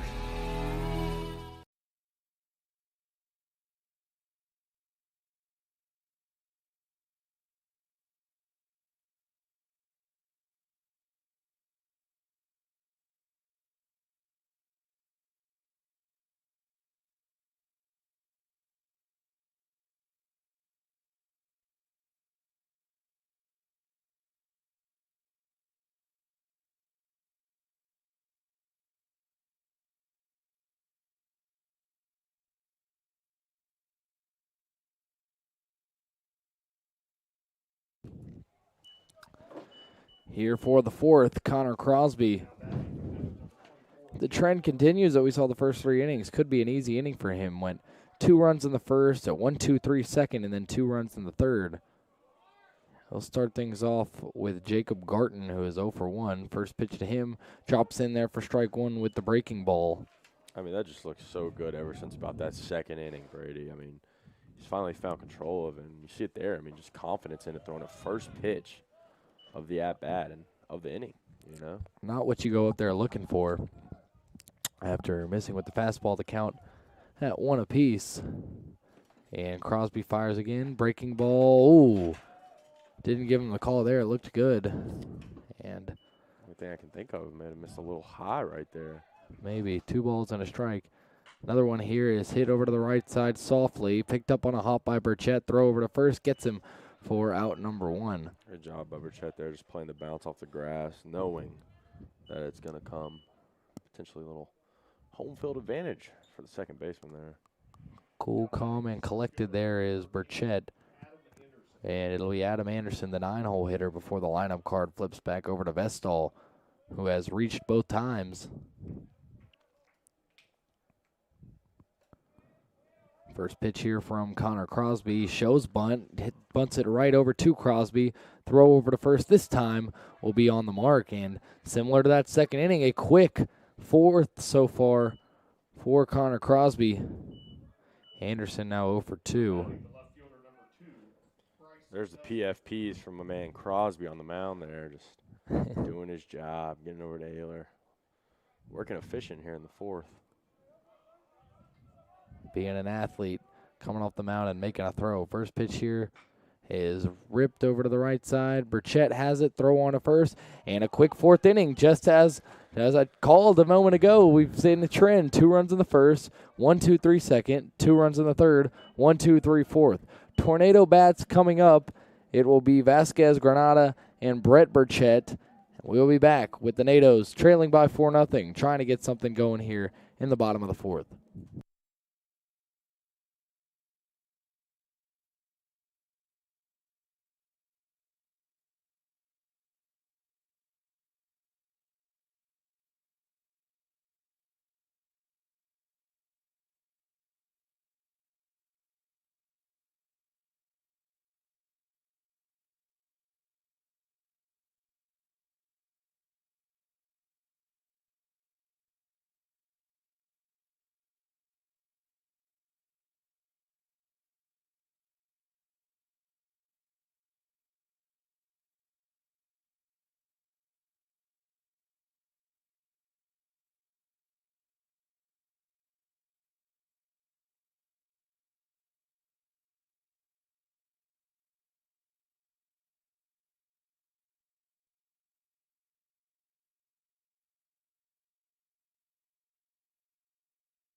Back here for the fourth, it'll be Frankie Vasquez to lead things off for the Tornadoes. Frankie grounded out a short his first time up after whiffing on a bunt attempt early on in the at-bat, and the first pitch swinging is off the hands, fouled straight back for strike one, and Jacob Ray is cruising so far through 3 innings, only 2 hits allowed.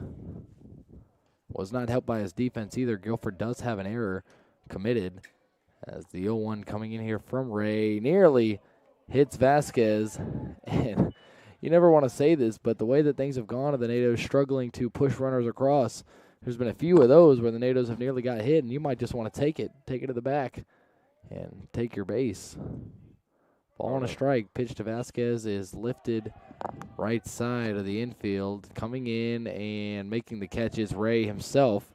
It'll be a pop out to the pitcher to start inning number 4 for the Tornadoes. Now batting for Tornadoes, the left fielder, number 1, Lucas Granada.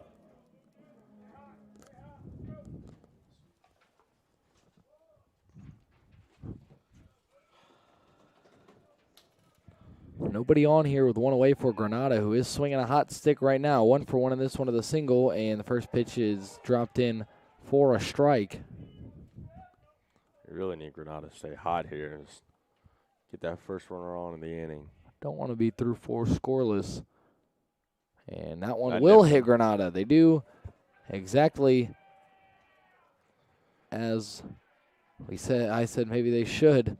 Maybe it looked like Granada wasn't happy with that one. You're never happy when you get hit with a pitch, but glared over at Ray after that one. It didn't seem to be anything intentional, especially not with a 4-0 lead, but Granada on base nonetheless. Second hit by pitch we've seen in this ball game, 1 from each side. And with 1 away, here's Brett Burchett. Pitch to him, low and outside for ball 1. Granada just continues to find the base pass any way possible. As you said, Brady did not look happy about that one. And Ray just kind of smiled at him from the mound there. 1-0. Swung on, ripped into right field, but coming on and not able to make the catch, but a throw into second. They will not get the force. A bad throw there by Guilford. That was the right fielder, Horn. He came up. Granada kind of got stuck in no man's land. Wasn't sure if that was going to drop or not. It did, and he wasn't even halfway to second. A good throw easily beats Granada, and instead the ball skips past the second baseman, Bloom, and now the NATOs have first and second with 1 out. An opportunity for Riley Hochran. That's kind of luck you need there. You know, I mean, That's also a tough read for Granada there in between first and second because you're always taught to go halfway, but on those, man, it's just it's a floater, you know. He was really shallow in right field, too. So, yeah, tough one there for Granada, but all is well that ends well with him standing on second. Brett Burchett on first after strike one to Hocker, and here's pitch number 2. It is chopped over. Right side, throw on to second for one. They're not going to get it. It's another error. Granada will come across the first tornado run. Burchett digging. He's around third. And the throw comes in. It is cut off. He will score. And just like that, the NATOs cut the lead in half, 4-2 off of the error. When it rains, it pours, and right there, it poured pretty heavy on the Quakers, man. I mean, just 2 errors back to back. That's tough. It's real tough, man. Some defensive miscues. They were going for the double play there, and Bloom throwing it right by the shortstop there, Sumner, and 2 runs coming across for the Tornadoes. Yeah, I think if you're Ray, you've been pitching pretty well. Been relying on the defense, and here the defense is kind of hurting you a little. And now Allison hit, and the wheel's starting to fall off for Guilford possibly. It'll shift us back to the top of the lineup, Blake Burchett. And as big of an opportunity as we have seen for the Tornadoes. And it looks like there is some action in the Guilford bullpen. We'll see if they take the ball from Ray. Not sure if they'll keep him in or not. Not really all his fault. A couple of errors by his defense, and that may be what Guilford's coach is telling him. Zach Booker, Guilford head coach, but also one in thing, year 2, and now Ray will stay in there. Sorry to cut you off there. But, I mean, as you see there, I mean, that's 2 free bases this inning, and we have 2 runs this inning. You know, I mean, it's just so crucial as a pitcher when you're dealing and you're moving fast and you're moving efficiently to just limit hit by pitches and walks. And we've seen 2 this inning by Ray here on the mound. Burchett shows bunt. It gets away. It did not touch the bat. And now both runners are going to move 90 feet up. And all of a sudden, a base hit by Blake Burchett could tie this game up. Especially some speed by Allison out there on second base. I mean, that guy can get around from second to home pretty quick from what I've seen. Blake showed bunt. It did not make contact. The ball getting away from the catcher. And now 2 men in scoring position here. The 0-1 pitch to Burchett is nearly going to hit him. Burchett saying something to the home plate umpire. He didn't look happy about that one, did he, Brady? And I don't think Ray can control it. Obviously, you're not going to intentionally hit somebody with 2 runners in scoring position up 2. Load the bases up either. And the 1-1 is ripped foul over the Guilford bullpen, and now Blake Burchett and a 2-strike count got to protect, especially in this crucial spot. As good of an opportunity as the Tornadoes have had, they've plated 2 runs off of the error, and a base hit here would likely plate 2 more. In the bullpen for Guilford, by the way, is number 16, Joey Hegeman, the grad pitcher out of Cary, North Carolina, 6'3", 170, tall righty. You got to think if pitched to Ray outside for ball 2. If Burchett gets on base here, man, imagine his day might be done, man. I mean, I already had the coach come out, talk to him twice today, and I think that 3rd time could do it for Ray. So some control issues for him as this one swung over to the left side. He'll take a peek at third, and now the throw over to first is going to get him a stretch there by Hairston. And now 2 outs. Burchett has grounded out his past 2 at-bats. And that is, as a hitter, probably the worst place you could have put that baseball in the field, man. Yeah, putting that ball in play. Really, ideally, you want to hit that one back up the middle. Even if they make a play on it, a run does score, and now it'll be up to Morton, who has been swinging a good bat lately. And the first pitch to him, it is hit in the air, center field, coming on. And the first pitch swinging will not prove to be fruitful for the Tornadoes. Out number 3, Tornadoes strand 2 men in scoring position. And now, after scoring 2 runs, the NATOs trailing 4-2. Back here in a moment for the 5th. A little bit of life breathed in to the lungs of the Tornadoes. And we will be back in just a moment here from Gil Cone Field. Sunday afternoon baseball, Tornadoes and Quakers.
Here for the 5th inning, Connor Crosby back on the hill, has got a couple of runs.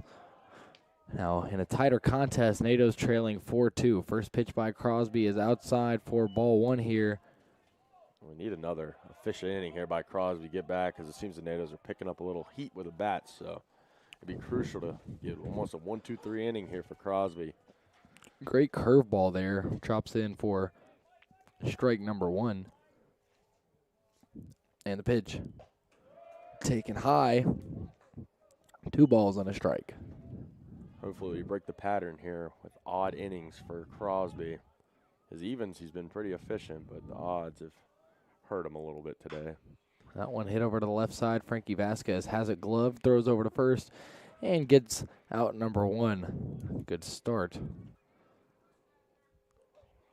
Having a busy day over there, Mr. Vasquez. Vasquez making a nice play there, routine. Nice throw across the diamond.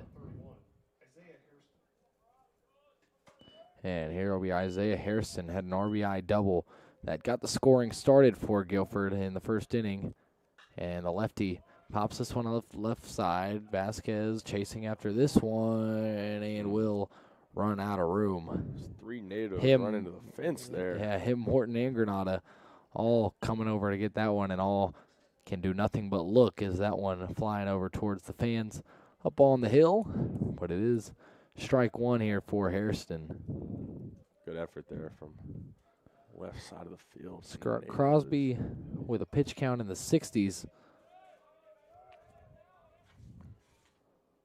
And the pitch lifted right center field. Clark underneath it. And out number 2 quickly here for Connor Crosby. Clark's been pretty busy out there himself today. Yeah, especially the last couple of innings. It's a good swing there, though, from the Quakers hitter. Thought it might have gone a little bit further off the bat instead. Looks like it is out number 2, yeah. Ryland Smith at the plate now, 1 for 2. Had an RBI single his last time up, and he takes outside for ball 1.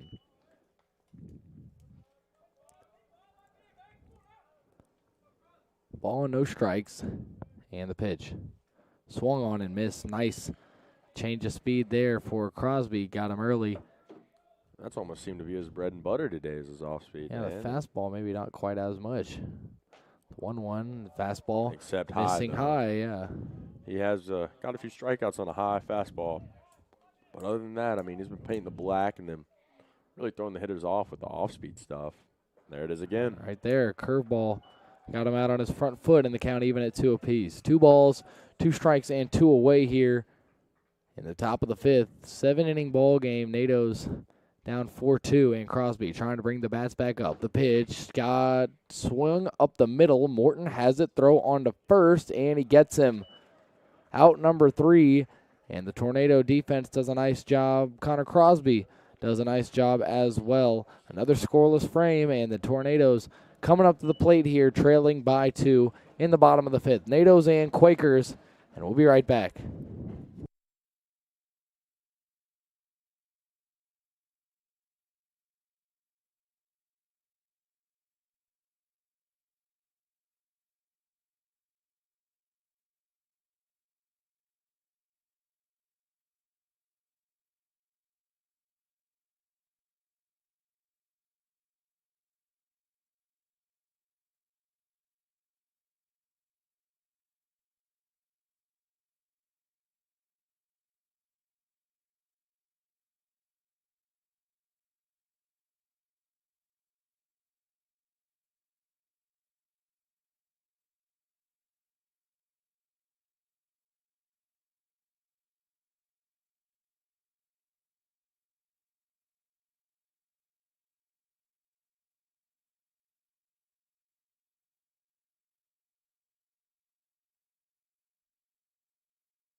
Logan Clark getting ready to lead things off here in the home half of the 5th. NATO's trailing at 4-2.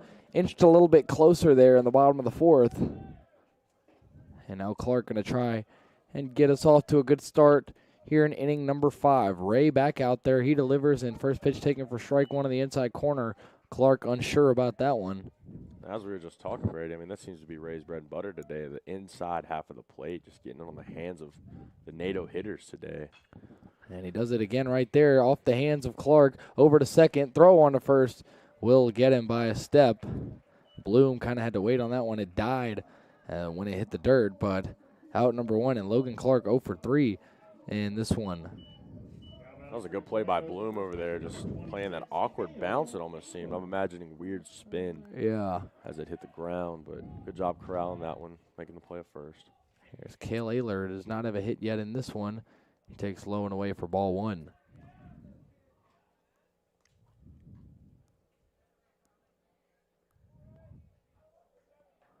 Ayler with a hard fly out to right field and then a strikeout. His last at-bat. Ray has gotten the best of him so far, and a swing and a miss there. 1-1. As I mentioned earlier, Ayler's hands just seem to be a little slower today getting through the zone, but hopefully that changes here and he makes some solid contact.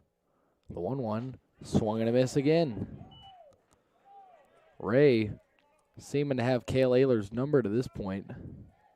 Ball on 2 strikes, and Ayler not able to catch up on that fastball just a moment ago. Ray winds up, and the 1-2 fouled back, and Ayler still a little bit late. Yeah, Ray's working pretty efficiently through the top of our lineup today, but the back half has been doing really well, putting the ball in play, you know, forcing the Quakers to make plays, and as we saw in the last inning, they boofed a few, so.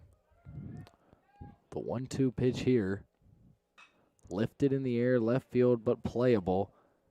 And not having to move much there, and making the catch is Vestal for out number 2, and Cale Ayler hitless as well on the afternoon.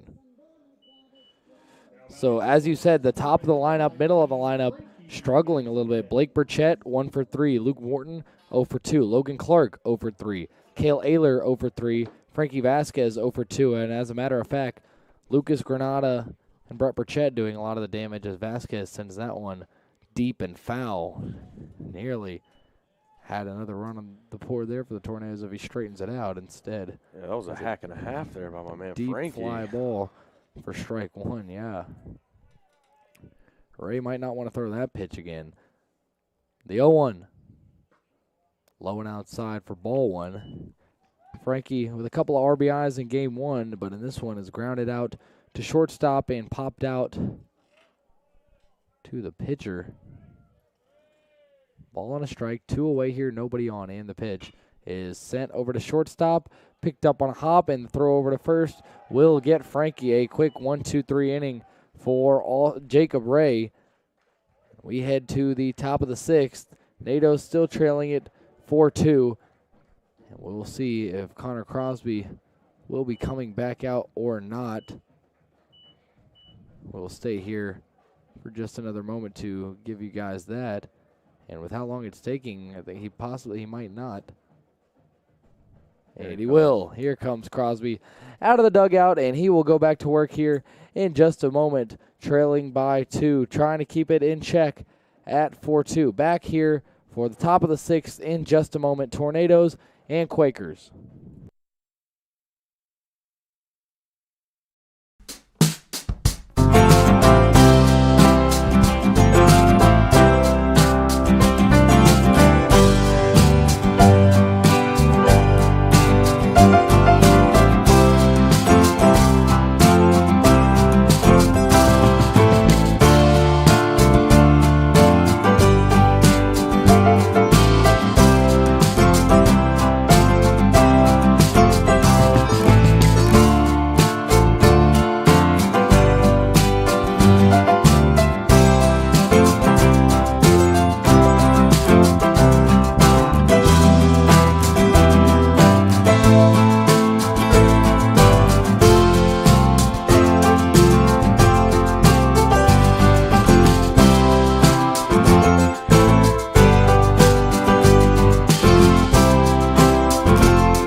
Back here for the 6th. Game moving along quickly here. Crosby still out there, and the first pitch here to Alden Horn is another good curveball. And like you said, kind of Crosby has used that as sort of his lifesaver in this ball game. That curveball when the fastball has not been located, as that one misses low and away. The fastball hasn't been there at times in this game, and that curveball has been looking good. The 1-1 here.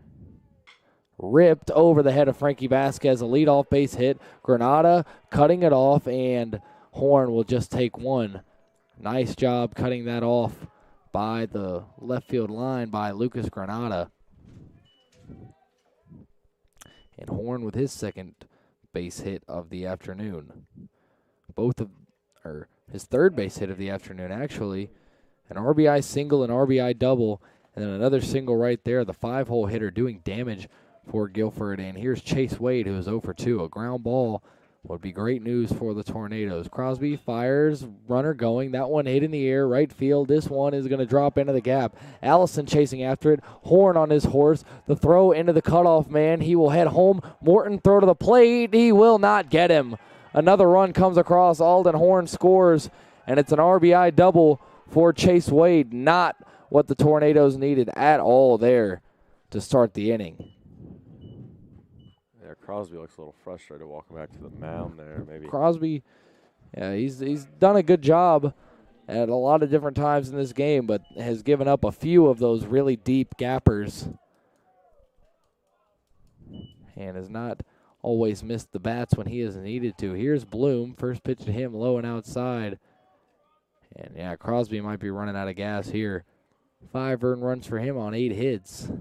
also seems like the Quakers are a big hit and run team, man. I mean, right there, that's a great job by. Oh man, so low and inside for ball 2. Yeah, it's a great job by the Quakers just going backside on those hit and runs, because that's normally the place you want to put it. You know, middle to backside, so you can pull that second baseman or shortstop with you. You know, and just find holes and gaps in the defense. 3-0 here, and a throwback over to second. Ambitious there by Brett Burchett. Not able to get him, though, and the count stands at 3-0. And if he walks him here, you got to think that might be the end of the line for Crosby, or at least close to it. Yeah, it looks like we got some movement in the Natos bullpen out there. I can't really get a bead on the number. And there's a strike finally there for Connor Crosby in this at-bat. It is number 27, Matt Evans, the freshman from Yulee, Florida, 6'3", 240. We saw him in Game 1 of the doubleheader on Friday afternoon against the Linden, Vermont Hornets. I believe they were, Brady. Yeah. Yeah, the Natos. Full count here. Crosby delivers, and that one fouled back. Sorry. Did not mean to interrupt there, Eli. What were you saying? The Natos have just played a lot of baseball recently, man. I mean, I know all these pitchers have thrown a lot of pitches, and that's just tough. It's tough on the arms and tough on the recovery process, and it's just important to try and get your starters to go as long as possible right there. Another payoff pitch gets him to swing and miss, and Crosby started off quickly with 4 strikeouts. It's been a while since we got one there, but that is number 5, Bloom, sent down there. It's another off-speed pitch there that just looked awesome coming out of Crosby's hand, man. As you said, he might be losing a little juice on the fastball, but that lifesaver of off-speed has been helping him tremendously today. Breaking ball, rare miss there. Low and inside for ball 1. And yeah, the Tornadoes, as you said, have played a lot lately. 7th game in the last 7 days for the Tornadoes. A couple of doubleheaders and a 3-game series over the weekend as this one sent in the air to left field. Granada underneath it. He will make the play. There will be no tag, and that will be out number 2. Garton sent down. He's 0 for 3. And no hits for the back 3 in the lineup for Guilford, and kind of the opposite story of what the Tornadoes have done. The Tornadoes, only their back half has made some noise. The 1 through 5 hitters for the Tornadoes, 1 for 14. And here's Adam Anderson for Guilford. That one inside for ball 1. He just missed the inside corner there. It's a tough call right there, but you don't want to give up another base hit and erase what you did 2 innings ago, as that one gets in there for a strike. Natos got it down to 4-2. Have given up a run here in this one That has extended the lead for Guilford to 3. Another base hit here would probably get it to 4. Breaking ball swung on and missed. Another nice curveball there from Crosby, and now 1-2 with a chance to put a finish to this top of the 6th. 1-2. 2 outs and a man on second. Crosby takes a look back, and the pitch. Fouled back. Crosby will do it at least one more time here before we get to see the Tornadoes come back up to the plate. It'll be Granada, Burchett, and Hochran. That back half of the lineup that has succeeded today. Crosby, breaking ball off the hands down the right side. Had the batter guessing right there. You can tell it's just a late swing. He's probably sitting fastball right there with Crosby. You know, his MO today seems that high fastball strikeout pitch coming off that beautiful curveball of his. Anderson has struck out already in this one and has grounded out on a bunt attempt to Crosby. The 1-2. Got him swinging, strike 3. Crosby able to shut the door, gives up 1 here in the 6th, and the Nados now trailing by 3. 2 more opportunities for the Tornadoes at the bat, trying to avoid a doubleheader sweep at the hands of Guilford. Nados trailing at 5-2. It'll be Lucas Granada, who's had a nice day to start things off. Back in just a moment, Tornadoes and Quakers.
Bottom of the 6th here at Gilcone Field. Nados.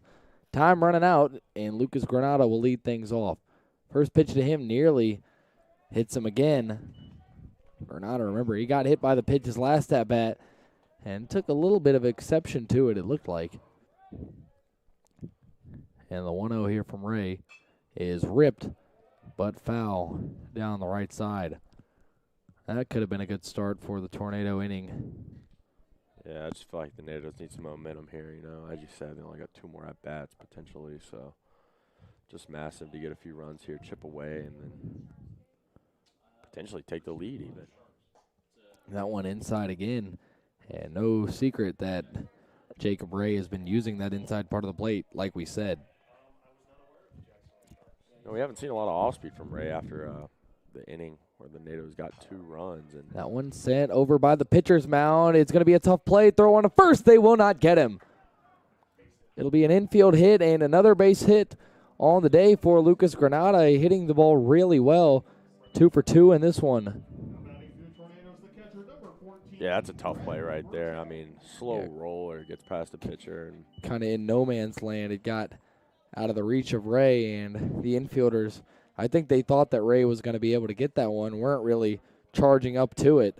And as a result, Lucas Granada will start the inning off on base, and Brett Burchett swinging through one there for strike 1. Brett had a single the last time. Granada nearly got thrown out because of it, but a bad throw resulted in everybody being safe on the single by Brett. The 0-1 to him is outside for ball one. 5-2 Guilford here. 6th inning at Gilcone Field. Game 2 of a doubleheader, which saw the NATOs lose game 1. A game that they led 11-1 and were not able to finish it out. It's a big one here. And strike 2 in there to Brett Burchett, as the NATOs so far in this early season stretch playing non-conference games. Granada on first, a ball and 2 strikes here with nobody out to Brett Burchett. And the pitch.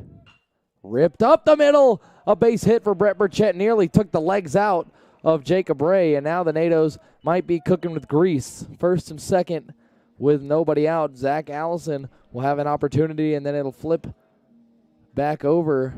Or no, it'll be Riley Hochran, then Zach Allison. And as we talked about, Brady, I mean, this back half of the lineup has been playing phenomenal today, and it looks like we have a pitching change here. And that's for the good. Quakers. Yeah, that's going to be it for Jacob Ray. End of the line for him. 5 innings, 5 hits, and 1 earned run with 3 strikeouts for him in this one. And he will walk off. The new pitcher for the Quakers will be number 6, Ty Clark, the senior out of Stoneville, North Carolina, McMichael High School. And if you're the Tornadoes, now is the time to capitalize. You've got first and second with nobody out, trailing by 3. Hochran has not gotten a hit yet in this one. He struck out and reached on an error, but a base hit would go a long way for him. He is due, as is Zach Allison. Does not have a hit in this one. A strikeout looking earlier and a hit by pitch. And then if those 2 guys can make something happen, you can flip it over to Blake Burchett. But the thing is, this part of the lineup is where the Tornadoes have made their success, what the limited success that they've had offensively today, Eli. The 1 through 5 hitters sitting at 1 for 14 in this game at the plate. Not ever what you're looking for from your top guys, those guys like Burchett, Ayler, and Vasquez. And Clark going to try to come in and mop things up here for the Quakers. Yeah, and I think it's just so important for the NATOs here. You know, you got a new pitcher coming in. Just take a smart approach here. You know, maybe watch the first pitch, unless it's just that money ball that you want, but you haven't seen this guy, this game, so it's important just to sit back, find your pitch, something that you can drive, man, and just try and get Granada home and maybe even Burchett to second or third. I mean, I'm sorry, but just something powerful here from the 9-hole. Turn this lineup around. Clark kind of looking a little bit all over the place in his warm-up tosses. He's ready now. Oh, excuse me. Is this the 8-hole, Brady? It is. It is the 8. Apologies for that, folks. Riley Hochran, the designated hitter. A 3-run ball game and a base hit could do big things here for the Tornadoes. First pitch here from Clark is swung on and fouled down the right side. Aggressive first pitch swinging, sort of what you were saying not to do there. Must have been his money ball, Brady. Must have been his money ball. Not able to straighten it out, and down 0-1 to start the count. What do you think Coach Victory's telling the team right now, Brady? Just breathe, maybe? Just, you know, we got runners on first and second here. Just play ball, you know, play NATO baseball, the fundamental ball that we've talked about all weekend. Just, I think he's probably saying hit the ball and score 3 runs or more. That's good. I mean, that is philosophical right there, Brady. But you might be onto something, too, as Hochran hits that one into right field. It's going to be over his the head. Here we go. Over to the track. Granada will come around third. Burchett flying in behind him. The throw into the cutoff. The helmet flies off Burchett. The blonde locks flying around. Throw into third is past the third baseman right at the foot of the NATO dugout. It hits the dugout. The NATOs want him to advance. Hochran. It is a 2-run RBI triple, and the NATOs trail it by 1 with a man on third and nobody out for Zach Allison. I mean, what a call right there, Brady. That was phenomenal, man. Great job hitting there by Hochran. I mean, that is exactly what the NATOs needed right there, folks. The momentum change, and here comes my good friend, Jock Pledger, to third base, the pinch run right there. Jockey Pledger referred to by many of his friends and colleagues as Jock, the All-American defensive back for the Brevard football team, our good teammate, our good friend, a guy that I've been playing football with for 8 years at this point, fellow Walnut Grove High School alumni. I mean, I don't mean to cut you off here, Brady, but can we just go back and talk about Brett Burchett flying around third base, helmet flying off, the beautiful locks coming around the score right there. I mean, you could have said music to that one. You could have, yeah. I mean, it looked like a majestic unicorn flying around third there, Brady. That was one awesome. Drops in there for strike 2 on the outside corner. Yeah, someone put that to music, put that to There Goes My Hero in slow motion. I was thinking with the blonde locks of Brett Burchett coming around third. Potential Titanic music moment right there. Maybe. Brett. Oh, that one lifted in the air by Allison. It will be enough to score Pledger, and it'll be off the wall. Jock Pledger's going to come in and score. Allison's got 2. He trips over the bag at second, and the game is all tied up at 5. And that is exactly what we were talking about, Brady. I mean, this back half of the lineup has been so dominant in this baseball game today. Shout out those guys, man, just doing their job, and let's just hope it happens for the top of the lineup here so we can keep this momentum rolling. All of a sudden now, the NATOs with a base hit can take the lead in a game that they really, Guilford has held control of, and it might be sort of the shoe on the other foot. The NATOs were up 11-1 in game 1. We're not able to finish it. Guilford has outplayed Brevard for most of this game. Let's not be quaint about it. Guilford has played a better baseball game, and all of a sudden some timely hitting here in the 6th has the NATOs all tied up, and they've got a few chances here with nobody out and a man on second. Ty Clark there getting strike 1 to Blake Burchett. It was 1 for 3. Another hit here could give us a run. Instead is knocked down. The throw over to third is not going to get Zach Allison. What a great effort there by the shortstop, though, man. I mean, oh, my goodness. That is baseball right there, folks. I mean, you see the NATOs get some momentum, and then things start going their way a little bit. The shortstop there, Sumner, threw that one over to Ryland Smith. The throw was in time. It beat Allison, and he got under the tag, and now it is runners on the corners with nobody out for Luke Morton. Looks like Allison needs some water over there to clean his face off. Maybe got some mouthful of dirt right there, folks. But great hustle nonetheless by him and Blake getting down the line right there.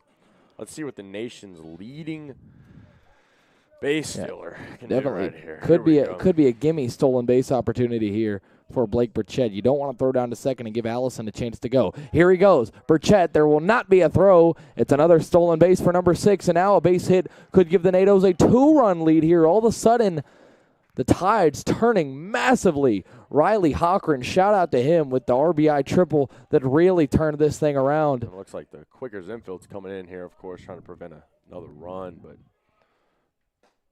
that one taken high for a ball. But as I said, Blake is the nation's leader in stolen bases. But another fun fact for the folks at home, the NATOs are actually tied for first, potentially taking the lead for first in nation stolen bases in this game. That one chopped right side. It is knocked down. He can't get it. The throw on to first will still get Luke Morton with the infield playing in. He had plenty of time there. So it'll be a ground out for Morton. He is now 0 for 3 on the day. Surprising. Morton been swinging a really nice bat. And the NATOs will have to wait for at least one more hitter. But if Logan Clark can just put the bat on the ball, NATOs will likely take the lead here in the bottom of the 6th. And now it was Evans warming up in the pen. Not sure if it still is. They might. If they take the lead here, grounder over to third is going to be booted. 1 run scores. Here comes Blake Burchett coming around. No throw. And the NATOs have taken a 2-run lead here in the bottom of the 6th. An inning that saw the NATOs come into it trailing 5-2. And that is NATO baseball, folks. Just putting the ball in play, making the defense make the play. And as we've seen here in the second game, the Quakers have had a few innings where errors have hurt them heavily. And this inning, we see it right there. I mean, we see it right there. Great job by Clark right there, just putting the ball in play. Getting 2 runs for the NATOs there. Huge. Another Guilford error as Cale Ayler pops this one up on the left side over near the NATO dugout, and making the catch will be Ryland Smith. So Ayler now 0 for 4 on the day, something you don't see very often. And it'll bring up Frankie Vasquez with a man on first and 2 away. A 5-run 6th inning for the Tornadoes has them all of a sudden with the lead. And here's Frankie Vasquez trying to keep the line moving here in the bottom of the 6th. And now all of a sudden with the lead, you have Matt Evans up in the pen as the runner goes. That one lined over the head of the shortstop. Coming around second is Clark. He will get into third. It's fumbled by the center fielder. Clark is going to come to the plate. The throw is not in time. Frankie Vasquez over there on second base. Logan Clark. Hype. Coming across the dish there. Frankie Vasquez with an RBI double. Clark heads up, running on the pitch, came around second, and sort of a nonchalant effort there by the center fielder to get that one in, and they went ahead and sent Clark, and because of it, the Nados now with a 3-run lead. What an exciting inning for the Tornadoes here in the 6th. A 6-run 6th. Frankie Vasquez on second, and now Lucas Granada at the plate. A base hit for him could extend the lead. He's 2 for 2, and here's the pitch low and outside for ball 1. Great hustle there from the Nados, man. Just awesome baseball that we get to watch here in the bottom half of the 6th. I mean, a sixth spot in the bottom half of the 6th is so impressive hitting there, especially from the top half. This team doesn't die as Granada takes a swing and a miss.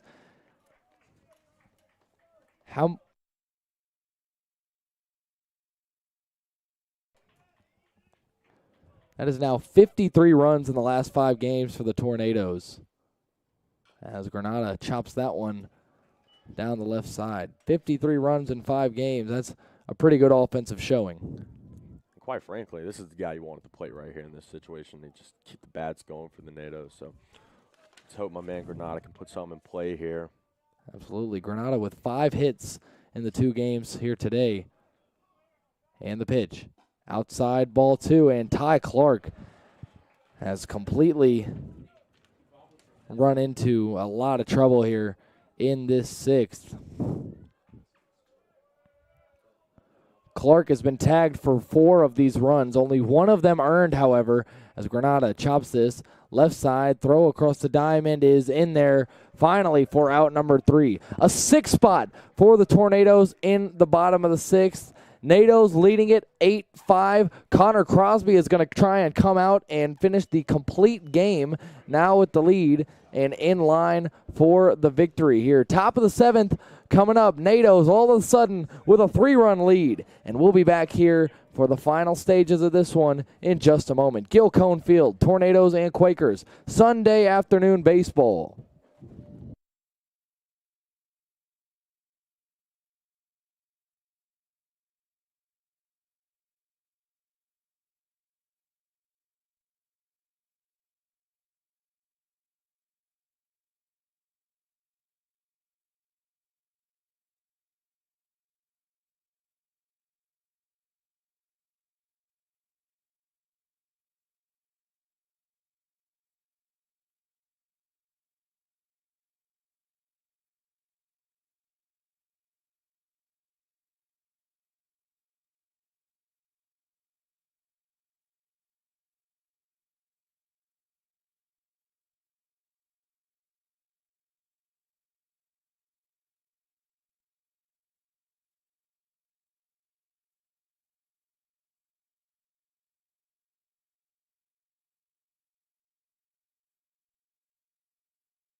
Back here now, all of a sudden, the tides have turned. In inning number 6 there, Guilford got a run to extend their lead to 5-2, and things were not looking great for a Tornado offense that had been stagnant, had been scoreless in 4 of the first 5 frames, and then all of a sudden, a 6 spot put up by the Tornadoes. Great hitting. That inning started with Granada and ended with Granada. Batting around there, the Tornadoes. I mean, that was an electric inning there by the Nados. And what an electric call by you, Brady. I mean, that was awesome, dude. The momentum shift, the adrenaline coming out, I imagine, for Crosby and the Nados defense. Shout out the boys in white, man. Just playing great baseball, not giving up till the very end. And let's see what Crosby does here with 1 out. Out number 1 there. That was Vestal being retired. Grounder over to Burchett. Now only 2 outs to play with for Guilford as Sumner steps into the box and takes strike one on another great curveball. Michael Sumner, 1 for 3 in this ball game. And the 0-1 taken for ball one. Looks like Crosby might have picked up some velo here in this last inning, man. Just like I said, the adrenaline I can imagine coming out of the dugout to finish this game for the complete game. Lifted in the air, left field, chasing after it. Granada will not get it. That one into the gap. It'll be a 1-out double for Sumner, his second base hit in this one. And shout out Sumner too, man. I mean, he's played a great game defensively and offensively as well. I mean, it's a tough position he plays over there at shortstop, and just watching him play the game today has been very fun. So shout out that young man. This will be Isaiah Hairston stepping into the box. Hairston had the first RBI of the ball game for the Quakers, looking to add another one here, down by 3. First pitch to him is taken maybe just a little bit lower outside, maybe both, for ball one. Guilford dugout trying to get some energy going as this one's ripped back up the middle. This will probably score a run, and it will. Clark will not come up throwing to the plate. And just like that, lead back down to 2. Back-to-back 1-out hits for the Quakers. Hairston there. Looks like Frankie there. Vasquez had just some talking to his pitcher there, just probably telling him to calm down, man. Just realize that you still have the lead. Ground ball potentially ends the ball game. Throw some strikes, trust your defense, and that's a pitcher's job, man. You don't got to go out there and just strike everyone out. You know, I think some people get antsy as a pitcher and just. That one chopped over towards Vasquez. Throw on to second for 1. To first. And he got him. It will be a double play. 5-4-3 around the horn, and that's going to do it. The NATOs with a huge come-from-behind victory, rallying for 6 runs in the bottom of the 6th and getting the victory 8-6. And some of those runs at the end of that 6th proved to be pivotal. Some huge insurance for the Tornadoes as the Quakers threatened there in that 7th. Connor Crosby will get the victory. 7 innings pitched, 6 runs, 6 strikeouts for him on 93 pitches. Quakers go down 8 runs, 9 hits, and no errors for the Tornadoes. 6 runs, 10 hits, and 3 errors for Guilford. Back here in just a moment. Closing thoughts, statistics, and analysis of this one. A thrilling come-from-behind victory. And the NATOs will split the doubleheader with Guilford. And the NATOs take 6 out of 7 games in this homestand, sweeping Toccoa Falls in a doubleheader, sweeping the Northern Vermont Linden Hornets in a 3-game set, and now splitting with the Guilford Quakers. A successful homestand for the Tornadoes against a couple of non-conference teams. And we'll be back here in just a moment to talk about this one. Back in just a second from Gil Cone Field. NATOs getting the victory 8-6.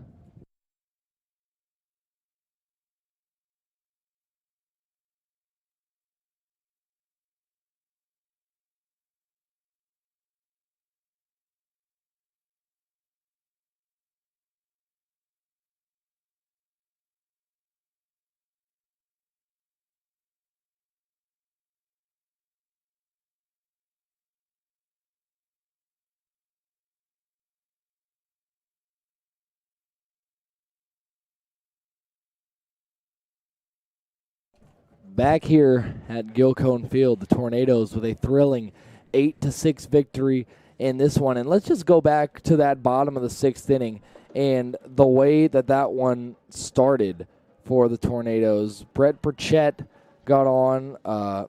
Lucas Granada got on with an infield single that got just past the pitcher, and then Brett Burchett added a single. After that, Riley Hochran came up, who was hitless on the day, and launched an RBI triple into right field. Burchett, remember, as we said, coming around third, helmet flying off, graceful, heading towards the plate, and he was the 4th run for the Tornadoes. That put him down 1. Right after that, Zach Allison with a double into left field that scored Jock Pledger, the pinch runner. After that, Logan Clark reaching first on an error by the third baseman. That scored Blake Burchett. It was an unearned run. Allison scoring as well on that play.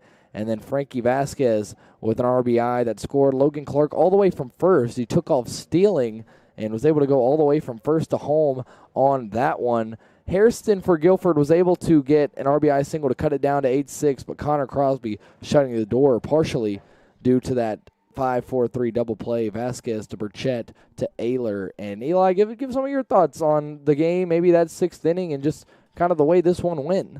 Electric. I mean, that was absolutely electric. It was, as you said earlier, Brady, you know, the Quakers, man, they played a great baseball game. And they went to their bullpen, and that was a tough outing for my guy, man. That was a tough outing coming out of the bullpen there for Ty Clark. But great job being resilient for the NATOs there. I mean, it was so impressive just seeing the heart and the grit from those guys. And then, as we talked about, I think the theme of the game was the back half of the lineup, just putting the ball in play, scoring runs, getting runners on base. And then once you see, I mean, 1 hit leads to 2, 2 hit to 3, and then so on and so forth. And then the 6th inning rolls around, and the top half picks it up, man. And it was just it was romantic. I mean, how can you not be romantic about baseball? It was an awesome day for the NATOs to come back after, you know, blowing the lead in the first game and bounce back in the second one and just play a great 1 inning that just led to a win for the NATOs. So just how this game goes. That's why it's such a great sport. You can dominate the entire time and still find yourself on the losing end. I mean, that's the Tornadoes themselves, leading 11-1 in the first game and falling in that one, a defeat to the Quakers, a game that the NATOs did not pitch well in. And at the beginning of this one, looked like they may not pitch well again, but Connor Crosby, after giving up 4 runs in the first 3 frames, sort of settled in and started relying on that curveball, hitting his spots more often, and kept the NATOs in the game long enough until the bats arrived, keeping them kind of within striking distance, not letting this one get too far out of hand. And as a matter of fact, only 4 of the NATO's 8 runs were RBIs. So 4 unearned runs by the Tornadoes, 1 RBI for Allison, 2 for Hockern on that triple, and then 1 there at the end of the 6th for Frankie Vasquez. For Crosby, he went 7 innings, gave up 10 hits. They did make some contact on the ball, 6 runs, but 6 strikeouts for Crosby on 93 pitches, and able to get the victory in this one. 2-out hitting, neither team doing well in that department. 1 for 8 for the NATOs, 1 for 7 for Guilford. Tornadoes 6 for 19 with runners on, a 316 clip for Guilford, 7 of 17, 412 with runners on. With runners in scoring position, NATOs only 3 for 12, Guilford 4 for 12. And with runners on less than 2 outs, NATOs didn't get a lot of those opportunities, 1 for 4. Guilford didn't get any of those opportunities, did not get into that situation. And the NATOs getting the victory in this one, 8-6. A thrilling come-from-behind victory. A pleasure to call this one here on a Sunday afternoon. Game 2 of the doubleheader. The Tornadoes taking 6 out of 7 in this homestand. Once again, a sweep against Toccoa Falls, a 3-game sweep against the Northern Vermont Linden Hornets, who actually have one of the more interesting stories that I have heard at this level of baseball. And now taking 1 out of 2 from Guilford after losing Game 1. After this, Tornadoes on Wednesday will head to Demorest, Georgia to play a 9-inning game against Piedmont before heading to Berea, Kentucky for a weekend series. After that, another weekend series at Southern Virginia 2 weeks later.